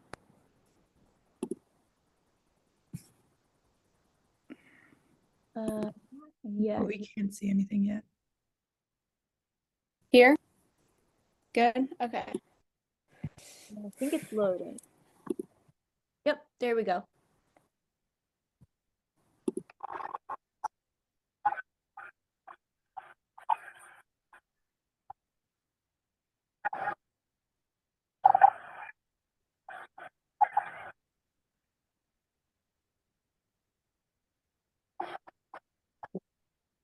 Hey Dylan, I would rewind it and play it from the beginning because it's really laggy. I don't know if this is going to get any better than how it is. Is there any sound? There is sound, yeah. Can you not hear it? No.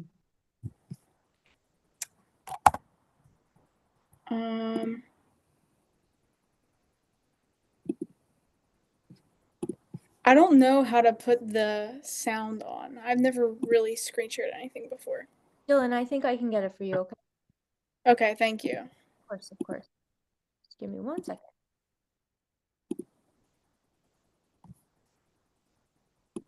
While you're doing that, in terms of questions, how are you guys doing with the different pets that are in and out of a kennel from time to time? Because obviously the animals change over every couple days. Yeah, so right now in the isolation ward, they house cats and dogs. Right now we just have dogs. So in our classifier, we included dogs of different breeds, so it would sort of adapt to the interchanging animals as they leave and enter the kennels. Awesome. And I'm able to pull up your video. So here we go. Thanks. This is the demo of our product, the dog distress classifier. So right here we have our camera, and we 3D printed a case for it. We've also included a metal a magnet piece on top so that it can stick to the top of the metal PSPCA kennels. Right now it has wires, but for the PSPCA, once it gets implemented, it will be wireless so that it doesn't interfere with the health of the animals.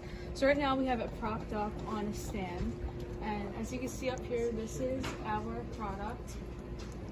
So, dog distress classifier, we have 3 categories: no dog found, dog standing, and dog lying down. So when we communicated with the PSPCA, they stated that those could be early onset factors of distress signals. So that's why we've created a classifier that can detect these things.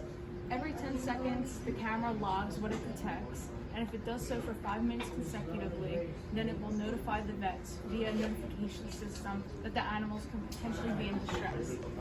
So here I am going to demo our product. So I'll start off with dog standing, and if you put it in front of the camera, it will say dog standing. And if I just so happen to get it in its 10-second interval, then it will put it on the log. And so if it says dog standing for 5 minutes consecutively, then it will notify the vets that the dog could potentially be in distress. Although standing and laying down isn't directly distress signals, it can be for prolonged intervals of time.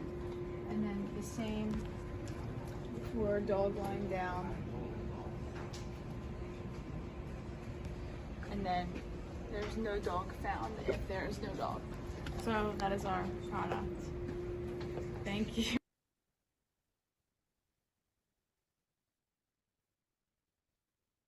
Thank you for sharing that. That actually made me be able to see that very clearly. So then I have a question. So whenever a dog, let's say, because I have a dog too, and he loves like just laying down and chilling.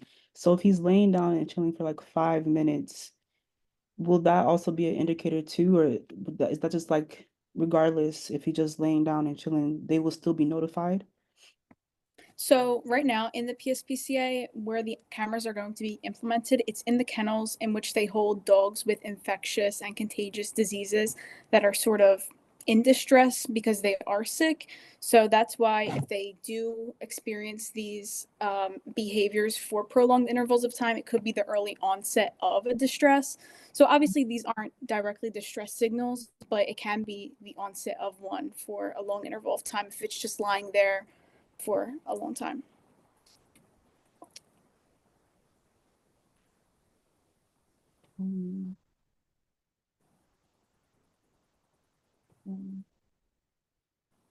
During this, while we're chatting, I have at my feet a dog in distress who's upset that she's missed her dinner. It's banging on things. I think you could detect that. Mine too. All right, judges, if you don't have any more questions, we can move on to our final team. Yes, thank you guys so much. Thank you. Great job. All right, and as I said, we have our final team coming up. They, excuse me, are our constructors from Atwater High School, and they have the Fanimal, which is a cute and portable fan that provides comfort and cooling.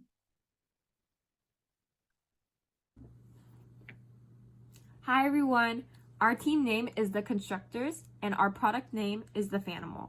And my team consists of Cashley Jones, Mia Ward, and Micey Lee Jones. Now let's get started. Hello, our community partner is Rosalie Laura. She's 19 years old and is a high school senior. Her favorite animal is a duck. Her pet peeves are loud chewing and breathing. Hobbies include reading, drawing, and playing on her Nintendo Switch. Rosalie Laura has the following conditions. She has osteogenesis imperfecta type 2, scoliosis, restrictive lung disease, and is sensitive to the heat. Every morning, Rosalie's mom drops her off at the bus stop with a blanket. As soon as she arrives at school, she quickly asks her aide, Mrs. Bronzini, to remove the blanket, for her body temperature is rising. Rosalie used to have a fan attached to her wheelchair. However, it was inconvenient because it would constantly fall off, causing it to break, and would be extremely noisy. Rosalie absolutely loves ducks and always has multiple of various shapes and sizes on her wheelchair table. We, the constructors, wanted to create a product that targeted her heat sensitivity as well as her admiration for ducks. Thus, we developed our first prototype, the stuffed animal fan. The stuffed animal would not only be an animal, making it child-friendly, but the cotton would also reduce some of the noise caused by the fan Arduino mechanism, targeting her additional sensitivity to loud noises. Here is a drafted model of what we want our stuffed animal to look like. Just like the name, the Fanimal will be a combination of both a stuffed animal and a ventilated cooling fan. We, the constructors, would manufacture the visible part of the fan and create the stuffed animal portion around it. To support Rosalie too, we decided to start off with ducks, and then we would be able to use different animals when selling the product in the future. per se a pig, a puppy, etc. When it comes to the specifications of the fan, there are many. To start off, it'll be child-friendly, ages 5 and up, and it'll be a portable fan. Also, it will be rechargeable and have a USB-C charging port and have 3 different air speeds. The fan will also have minimal soft noise to help assist with Rosalie's loud noise pet peeve, and it'll have a long usage time, about 2.5 to 8 continuous hours dependent on the speed of the fan. And lastly, it'll be available in a variety of sizes and animals in the future and on the market. Our target market is children. The cost is $12.99, and there are no similar products currently on the market like our product. Our next step is to develop a prototype using an Arduino board, which is a microchip that will let us control the speeds of the fan. We also want to try adding a Bluetooth speaker to our prototype.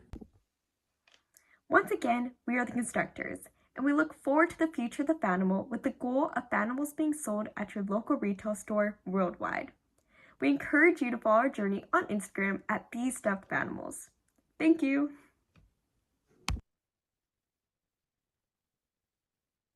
Oh, I'm definitely gonna have to follow that. And here we go, Fanimals. You're going into your Q&A portion.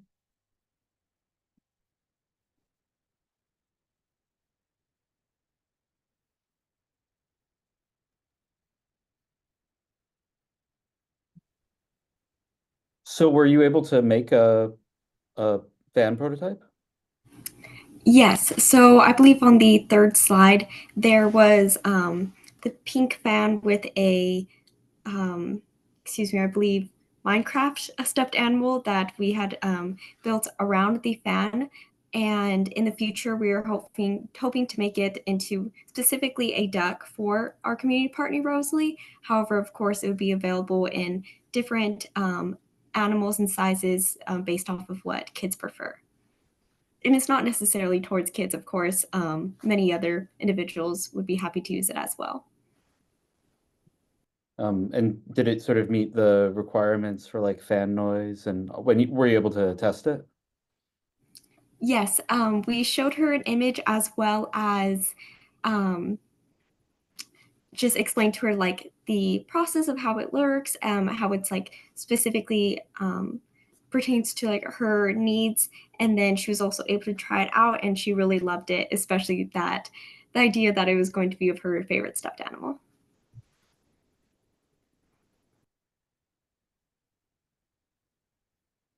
Have you thought about durability? Kids like to throw things, drop things, get them wet. Is there things that you're doing to make sure that the fan still works? Maisie, would you like to take over this question?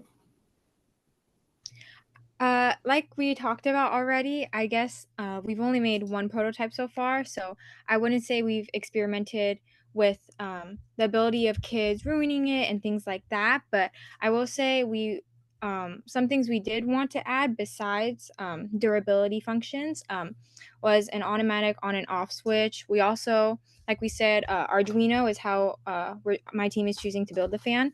We were thinking about working on the insides too and doing things to overheat. So I would say those are some things we want to take charge of in the future, but no, we have not thought of that yet. And with our current prototype, it is very lightweight. So if a child were to drop it on themselves, it wouldn't do any damage. I was curious from the pictures. I was trying to see if the fan was.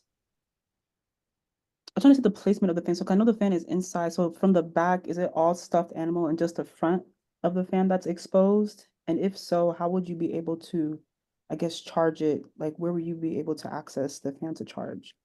Yes, so it is open on both the front and back side so that the charging port is available. So the fan would be built around, or the stuffed animal would be built around the fan, as well as would be enclosed, leaving just a hole for the fan. That way the cotton and lining can block some of these sound waves. Okay, thank you. That cleared it up. I was like, where's the back? Okay, cool. Um, How does the cooling compare to like a standard cheap $2 fan that just like spins? Is it like an effective at cooling you really well? Is it better or worse?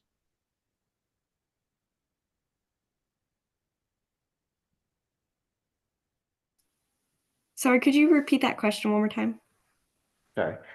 In terms of like the cooling ability, is it better or worse than like the cheap fans that just spin, like the handheld ones that we get at like flea markets or whatnot? Yes, it's definitely much better due to the 3 different air speeds that would be available, which have long usage times, as well as having the feature in the future of being able to turn on or off based off of like the temperature sensitivity. So it wouldn't be just like us having to turn it on, it would be able to tell based off of the outside weather.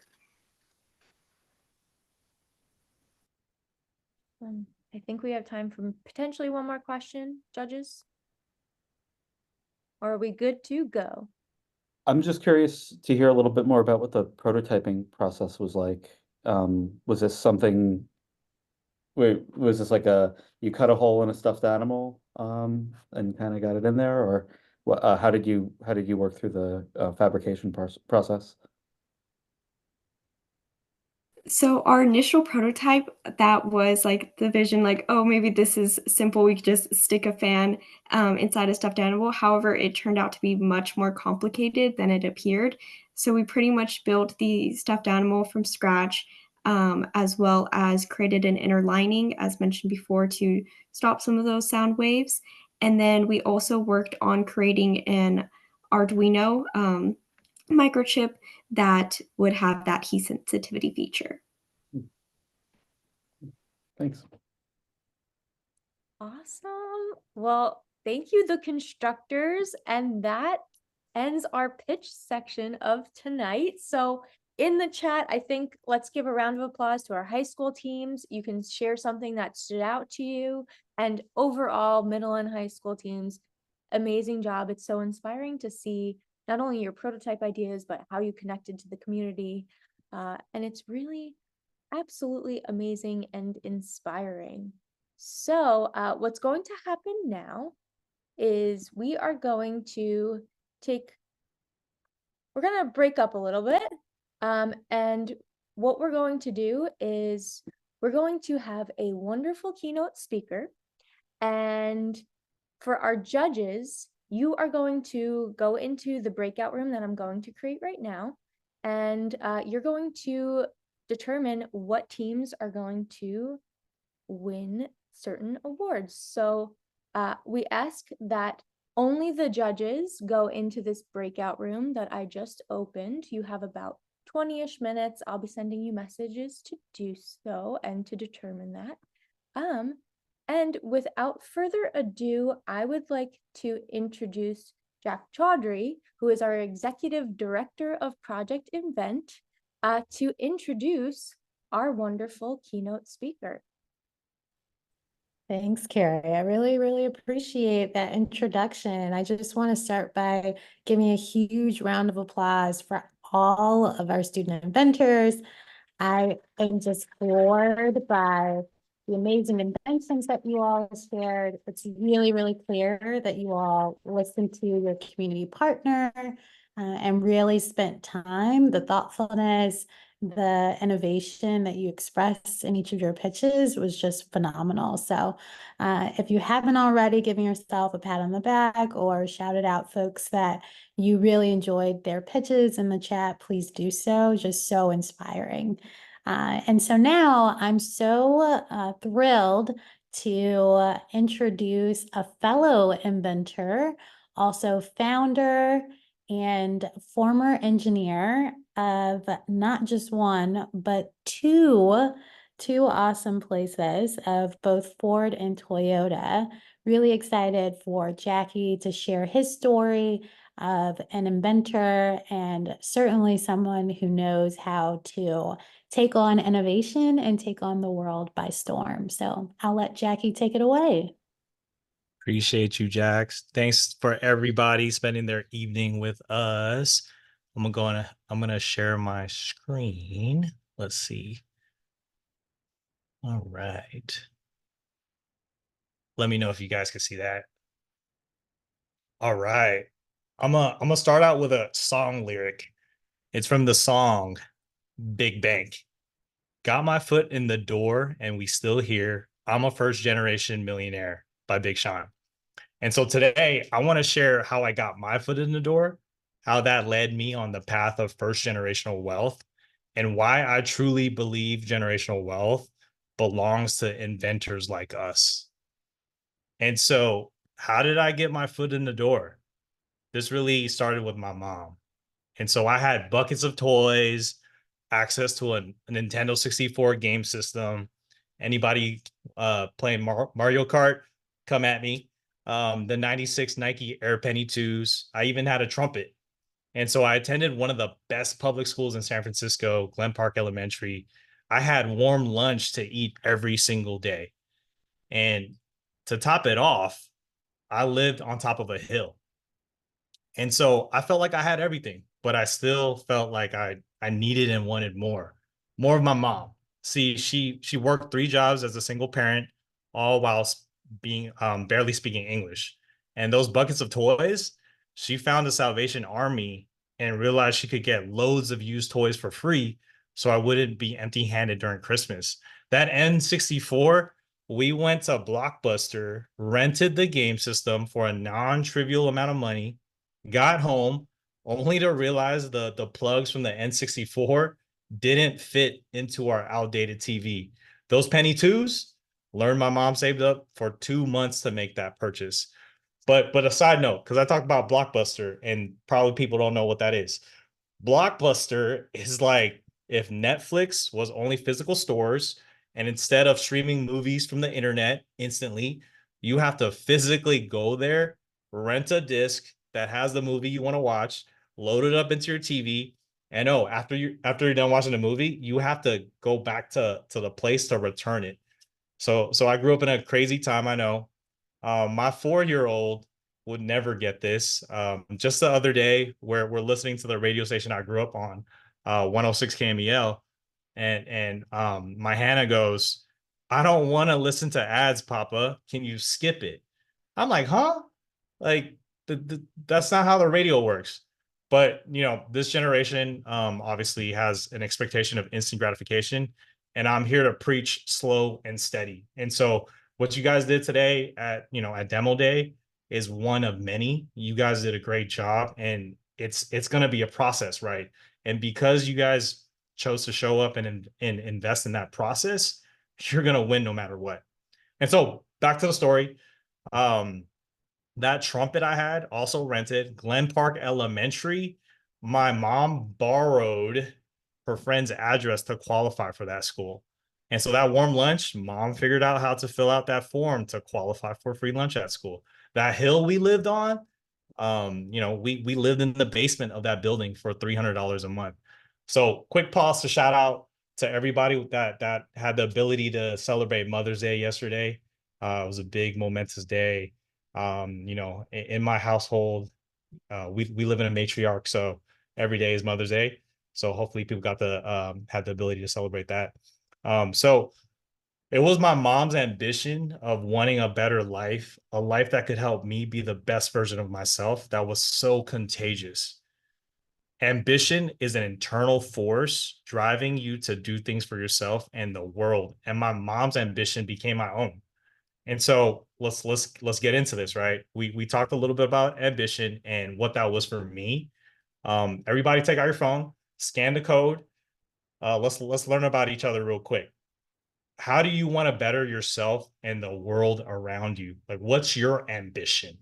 And so I'm gonna start Carrie, if you can help me start a 2-minute time box. I want to see what our fellow inventors have to say.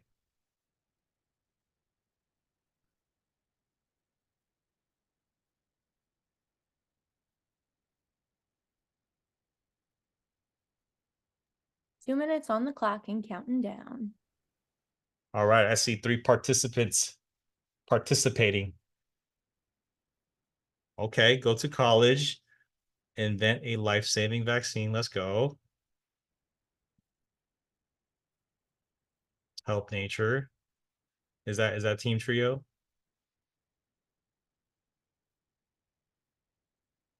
Kindness, very, very underrated aspect of the universe.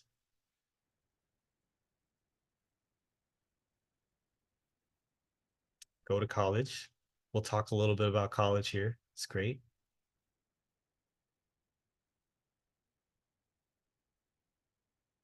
Slow the destruction of oceans. That's a big one. Playing the NBA. Let's go. Let's go Warriors. Go to Drexel. Okay.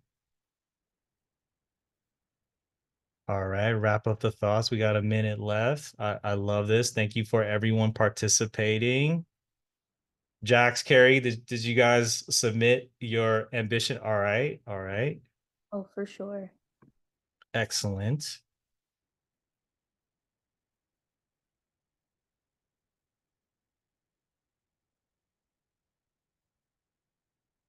All right. Playing the WNBA. Let's go.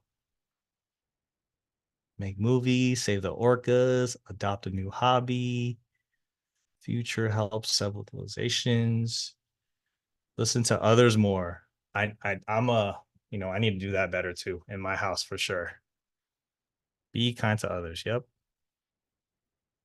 All right. I appreciate everyone for participating. All right, back to the story. So it seems like everybody understands ambition really, really well. And ambition was my North Star, the diamond, so to speak, right? And we'll get into that a little bit more. So the question became, what actually helped me get on the path of generational wealth? I think it was this constant hearing of no's, right? The pressure that was being applied by the world and using that to create the diamond.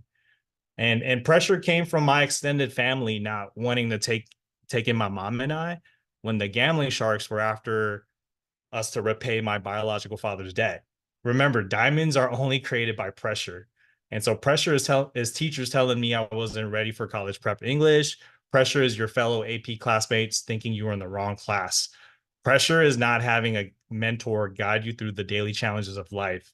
Pressure is not getting to celebrate Father's Day. And pressure is getting waitlisted from Stanford twice. With this pressure came the necessity to be resilient, to be unbothered. And so pressure comes in all forms, right? It doesn't have to be like sobby, like my stuff. It could be like a problem set that's really, really difficult. It could be not getting the answer you want immediately. And so you know, I think for me, it was like, you just have to accept that it's going to be hard and there's going to be haters. And so with this resilient mindset, it then opens up opportunities to solve problems and to create possibilities and solutions. And so we talked a little bit about ambition. We just talked about the pressure and how that, once you form that resilient mindset, it just unlocks so much more. And so now we get into the next fun activity. We talked about resilience. It's the ability to overcome difficulties.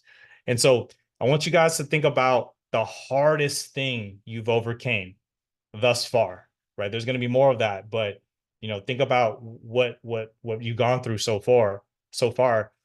Who or what inspired you to conquer it, to overcome it? And so please take a minute to think about it. And you can put your thoughtful response in the slideo.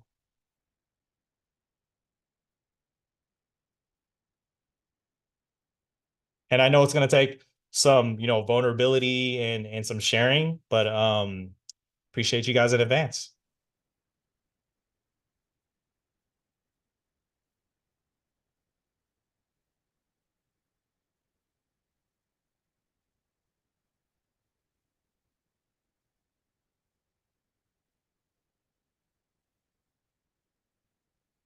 My dad, yep. I'm just trying to be the dad too. I love it. Learning to socialize and ride a bike. Excellent.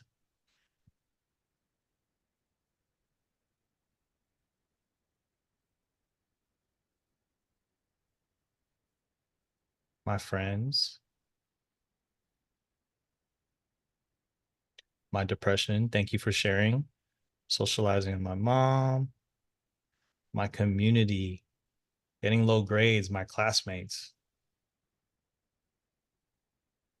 my grandmother. Yep.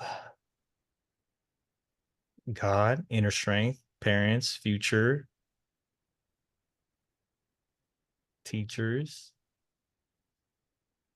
Hopefully someone writes Project Invent. Let's go. Jax, Carrie. Bad grades, my friends.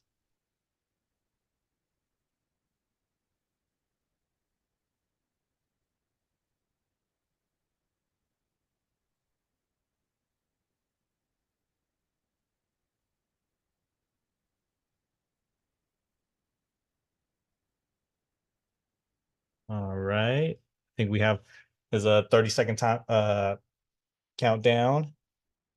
All right. I think we're good to go. Awesome. Thank you guys for sharing.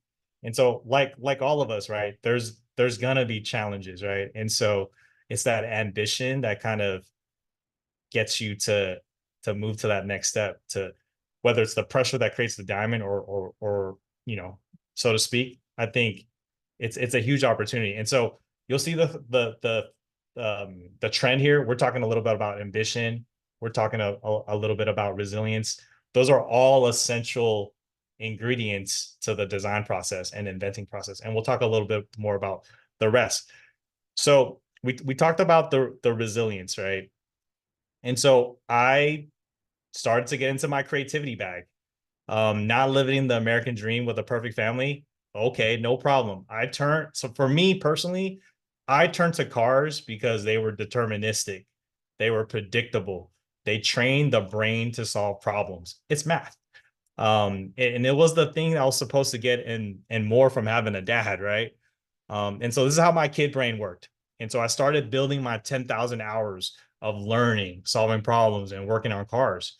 I even worked at Little Caesars, making pizzas part-time so that I could fund this creative outlet. The car helped me build the muscle to create, to solve problems. It was the thing that recharged my batteries. And so how do I put a Corvette V8 in a 1981 Volvo?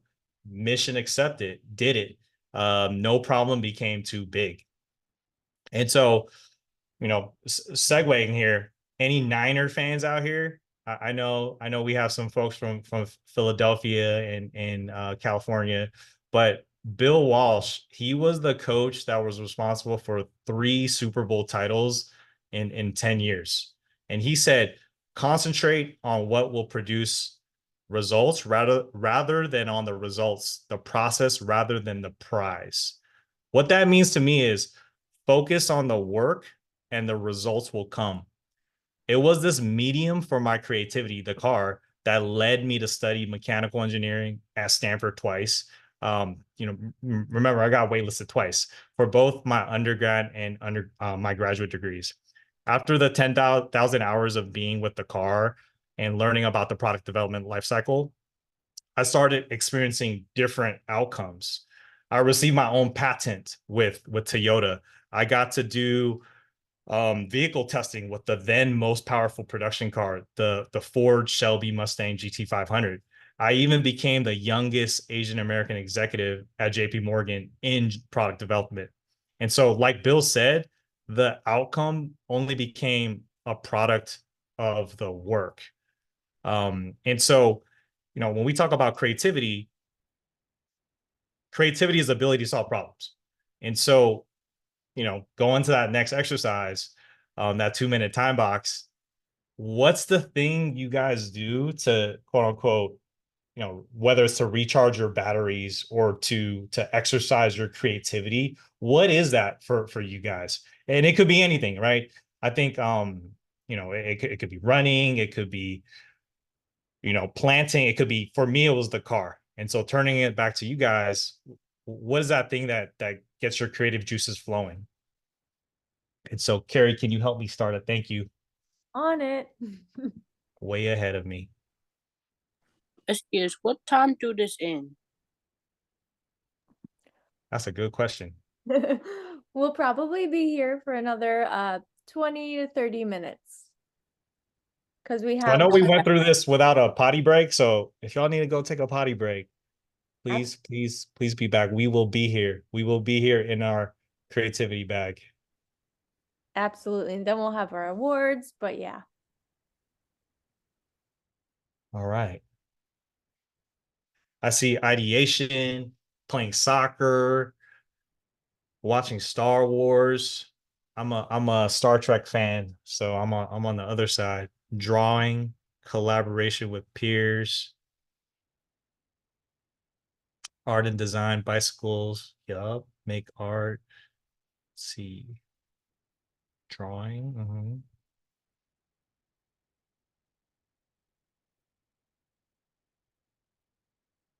Dance. Love a good dance. Okay, cool. Fix broken things. Yes, that's what we inventors do.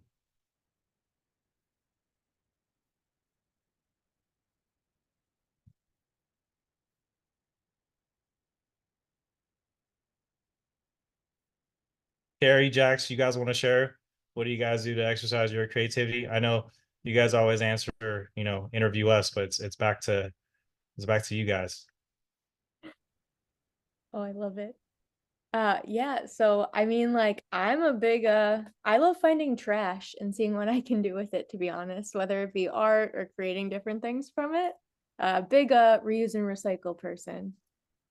Love it. All right. Thanks for sharing. Thanks for sharing, Carrie. All right, 2 minutes up. Oh, I found my favorite one. Creativity, the eating pho. That's a great activity. Love it. All right. All right. All right. So let's see. Sorry. Going back to this one. All right.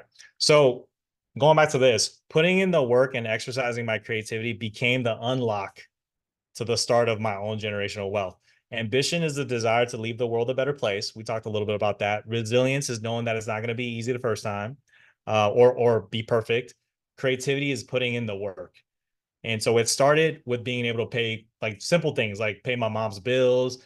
And that turned into my ability to have things like life insurance, start a 529 college savings account for my daughter and my son, owning property with my wife. It's the ability to it's earning the ability to go out to eat with my family and not having to worry about the cost of an entree. It's like how my wife and I measure if we made it. That's the ability to go to Chipotle and order guac without even thinking about it. It's like guac, all right, bet we're just gonna order it. And so focusing on my own legacy of generational wealth grew into a bigger mission of really leaving the world a better place than I found it. So while working on my own generational wealth, a bigger opportunity existed. It's knowing that a generation of people who come from the same place I come from, a place driven by the will to survive. And then the question becomes like, how do we flip this so that folks can instead thrive? And so I left my great paying job at the big bank, and went on a mission of owning the bank instead. I started Neon Money Club with Luke Bailey, a fellow Philadelphian. He's an inventor with a mission to spread generational wealth.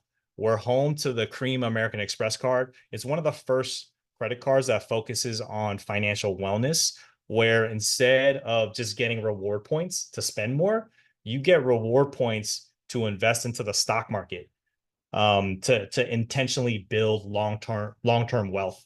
And so quick stat is that 18 to 35-year-olds, we only own 2% of the stock market. So it's just like a distribution of wealth, and 42% of Americans don't invest. And so fellow inventors, we talked about ambition, which is to better yourself in the world. We talked about resilience, to know that it's not going to be easy. We talked about creativity, the ability to iterate and put in the work. They're all essential ingredients to being and practicing as an inventor. So my challenge for you all is to continue to be intentional about how you use those energies to change the world, to be your best self. I became the executive I never saw. It helped me become the father I never knew, the husband I never saw, the son I needed to be, and have the family and support I never had. Diamonds start out as raw materials. It's the pressure that forms the diamond, the cut and polishing that gets it to shine, the creativity. And so diamond being the ambition, pressure being the resilience, polishing being the creativity and the work to be your brightest. So my call to action to you guys is write down your ambition, accept that there's going to be headwinds getting to your goals, and exercise your creativity so that you can be your best self and leave the world a better place than we inherited. It's one thing to write it down, but I think look at it often, right? Write it down, iterate upon it. Like design thinking, it's not going to be perfect the first time. You have to keep iterating on it. And so I hope I added some value. I know it's late in the day. You guys just watched amazing presentations, but please don't stop inventing. The world is counting on you. Generations are counting on you. I'll end it with some math because we're a bunch of nerds here. We love to nerd out. We love math. Check. I found this post, Sahil Bloom on Instagram. In order for you to be born, you need 2 parents, obviously, 4 grandparents, 8 great grandparents, and so on. It gets to the bottom of like 2048, 9th great grandparents, right? That means there's 4,000 ancestors behind you. And the biggest takeaway here is every single person here already has a head start to generational wealth. Generational wealth starts within. It starts with your intention, and the results are going to take care of itself if you have that mindset. And I truly believe every one of you guys has that in you, whether it's the things you're inventing or the energy you put out in the universe. This is it. This is on us. And so thank you guys for listening. I know it's late. Appreciate the time, and I'll end it on that. Amazing. Jackie, thank you so much. Jax, you wanna say something?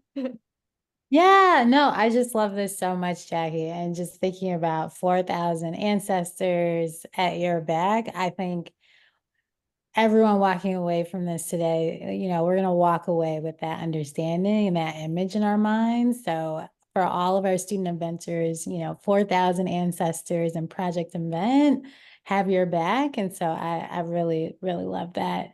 Jackie, I know you said you wanted to take just a few questions. If folks have questions, you can put them in the chat. If we have a minute or two, Carrie. Absolutely. Okay, I'm seeing a lot of cool, lots of hand claps. Any questions for our inventor and founder? And you can also feel free to unmute yourself or use the hand raise gesture if you wanna use your voice. I mean, personally, Jackie, I love anytime we connect, but like hearing your story and sharing about like ambition and resilience and it doesn't even matter what pathway going forward, like when you develop those, like it's so inspirational to hear your story, and thank you for sharing it and making it so real for everybody. It's always a pleasure to have you in the Project Invent community. Appreciate it. I know Jax was on me. She said exactly 20 minutes. I'm like, all right, let's get it. The question I see is how long did the process take? It's a continuous process. I think it's going right now, right? I'm discovering things about myself every single day. And I feel like it's a really big opportunity. Like a lot of people to get ahead of the 99% of people, it's just showing up and putting the energy in the universe. And so long story short, how long did the process take? It's ongoing. It's infinite. Love that. Can you tell us a little bit about the patent process, Jackie? Like, what was your patent with Toyota? How did you go about it? Yeah. So patent.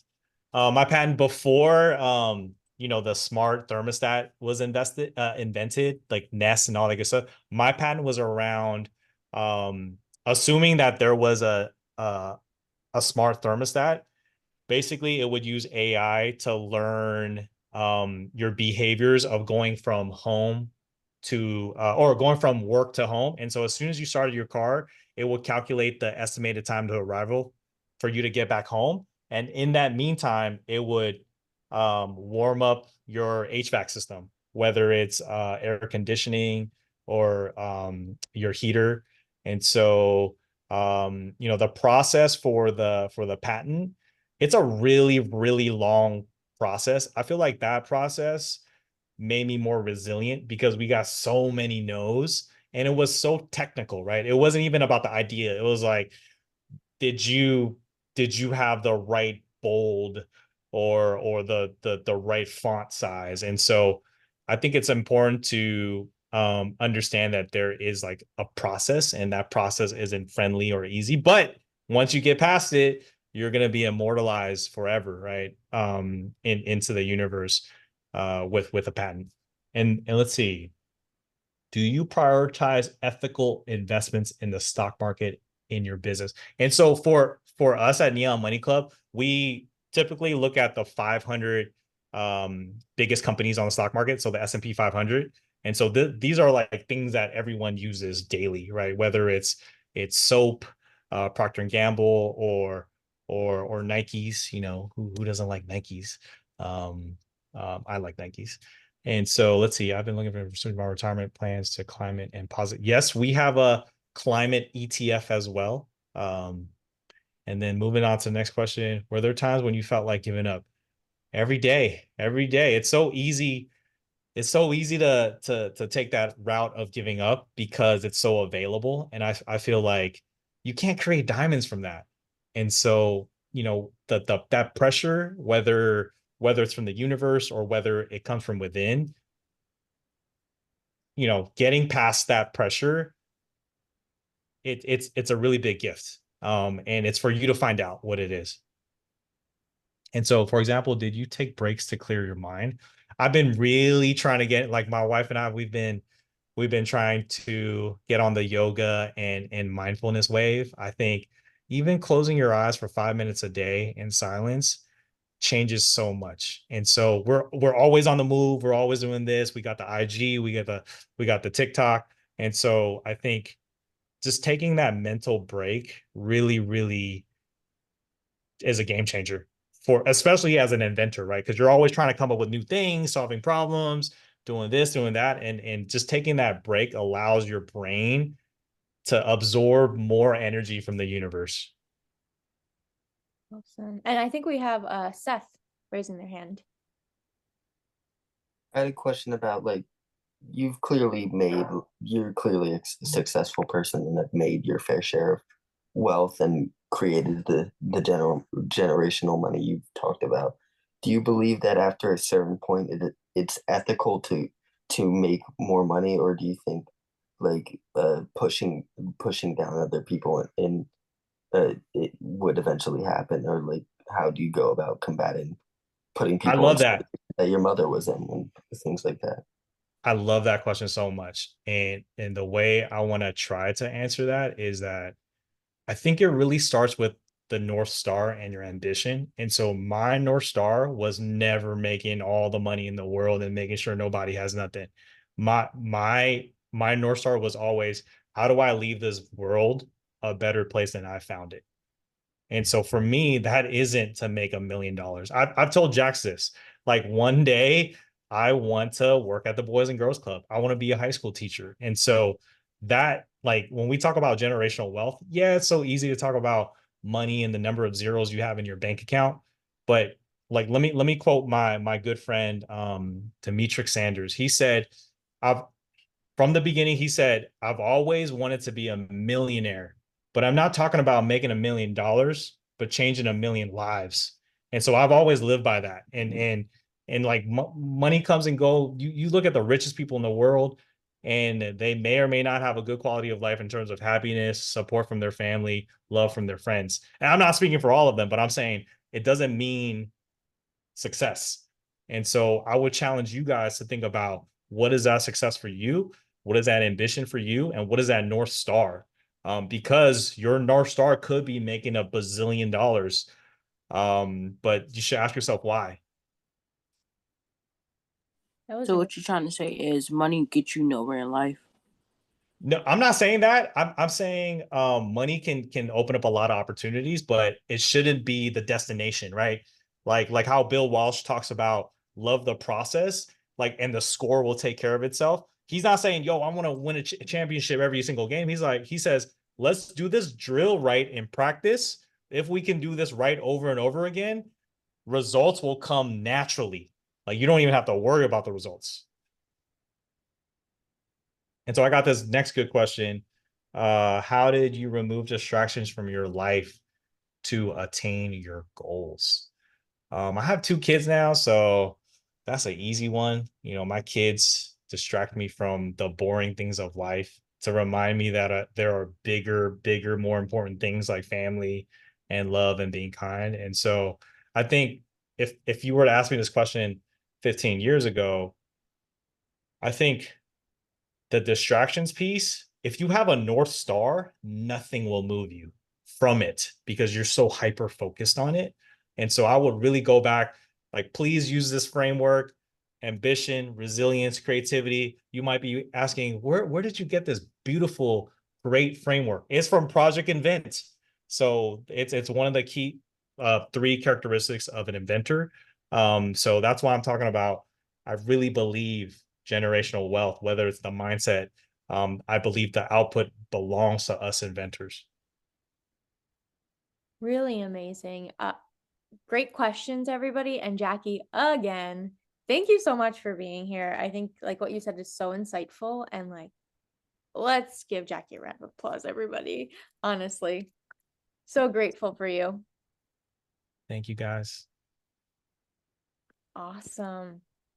Well, with that, what we're going to do now is we're going to move on to our awards. And feel free, spam the chat, show Jackie some love. I mean, super wonderful. Really excited that you were here. That was awesome, honestly. Yeah, so without further ado, we're going to go into our awards ceremony. And our judges, while Jackie was sharing his insight and story, our judges were off determining the awards for our groups. And based upon our teams here today, we are going to give out a few awards, and they are really based upon these student mindsets, right, that you've all learned through Project Invent. So it's based on how you've grown across these mindsets during your design thinking and invention process. So you have found ambition and agency, creative confidence, empathy, resilience, and curiosity. And it's so apparent through all of your projects that you all have demonstrated these mindsets, and we have so much confidence that you are all going to continue to grow, and you're going to continue to build on these, whether it be through Project Invent and these specific projects, or further on in education or your career paths or being an active member in the community, because you all have moved aside from designing for hypotheticals and really designed with impact in mind, connecting to your community partners. And it's been so inspirational to see. So the 4 types of awards, and we have the Need Finder, the Product Pivot, the Explorer, and the Moonshot awards. And each of these focus on different mindsets. Not all of these are going to be given out tonight, but I'm going to stop chatting, and I am going to give the stage to our judges. And just let me pull up Roslyn. Here we go. And feel free to take it away. Great. So I'm going to get started. The first award we have to give out is the Explorer Award. And we gave this to the locksmith. And we thought the project was really good because it's a issue that's kind of hitting people right now. There's a lot of shootings at schools, and something honestly I didn't grow up with at all. But it's a very unique idea to lock a lot of doors at the same time and unlock things and advance security. And so And we thought they also looked at a lot of the potential issues with the product well, and try to solve for those. So congratulations for the Explorer Award to the Locksmith. Congratulations, Locksmiths, the Explorer Award. All right, guys. Thank you guys so much for all of y'all's presentations. The next award that we're going to also give out is the Need Finder Award, and we decided to give that to the Focus Frontiers. We were really proud of you guys to really think about your community finder and to also listen to his needs, especially improving from doing from the head wrap or wristband to the headband to then improving it to the wristband to be more user friendly. And we also love that you guys were also overcoming many obstacles to improve that wristband. So congratulations to the Focus Frontiers, and we look forward to how you improve this invention. Just to reiterate, lots of really, really cool stuff. So thank you, everyone who worked so hard on all these. Very hard to decide where the prizes should be going. But for the Moonshot Award, we decided to go with the Pet Tech Advancers. The technology itself was very ambitious, super cool advanced tech stuff. It was also really impressive how you were able to package everything up so nicely into something that resembled like a finished product, which I think would be very helpful for your users to give feedback on when they can really sort of see how it would be in the real world. And of course, helping puppies is tough to say no to. So congratulations to the Pet Tech Advancers on your very cool product. Awesome. Thank you so much, judges. And honestly, I have to reiterate everything that you all said. It has been incredible seeing every single one of the projects tonight. I mean, from middle school to high school, it's incredible how you've connected to your community partners, have listened to their stories, involved them in the process, have been so creative coming up with these ideas that are really incredible. And as we've said, the process of inventing is a long one, and we're so excited to see where you all go. So you all should be absolutely beyond proud of the work that you've done through Project Invent and where you will continue forward. And we just really want to thank you all for taking the time for attending our first demo day of the season. You all have set the bar really high, and we hope that you have a wonderful night. We will be in touch, and we have to thank our wonderful judges. So to John and Glenn and Roslyn, thank you so much for being here and for sharing your professional backgrounds and your expertise and feedback. And we would also be, we don't want to forget our wonderful fellows too, who have gone through the Project Invent program and have really brought this to student teams. So to Colleen and Andrea and Lily, thank you so much. And to our student teams, shout out to you all. Hope you have a fantastic night and can't wait to see where this goes. Continue inventing, continue to be creative, and we'll see you soon. All right. Thanks. Good night, everybody. Thank you. Good night. Wonderful. Good night. Thank you so much. Thank you. Thank you, everyone. Good night, everyone. Au revoir. Bye.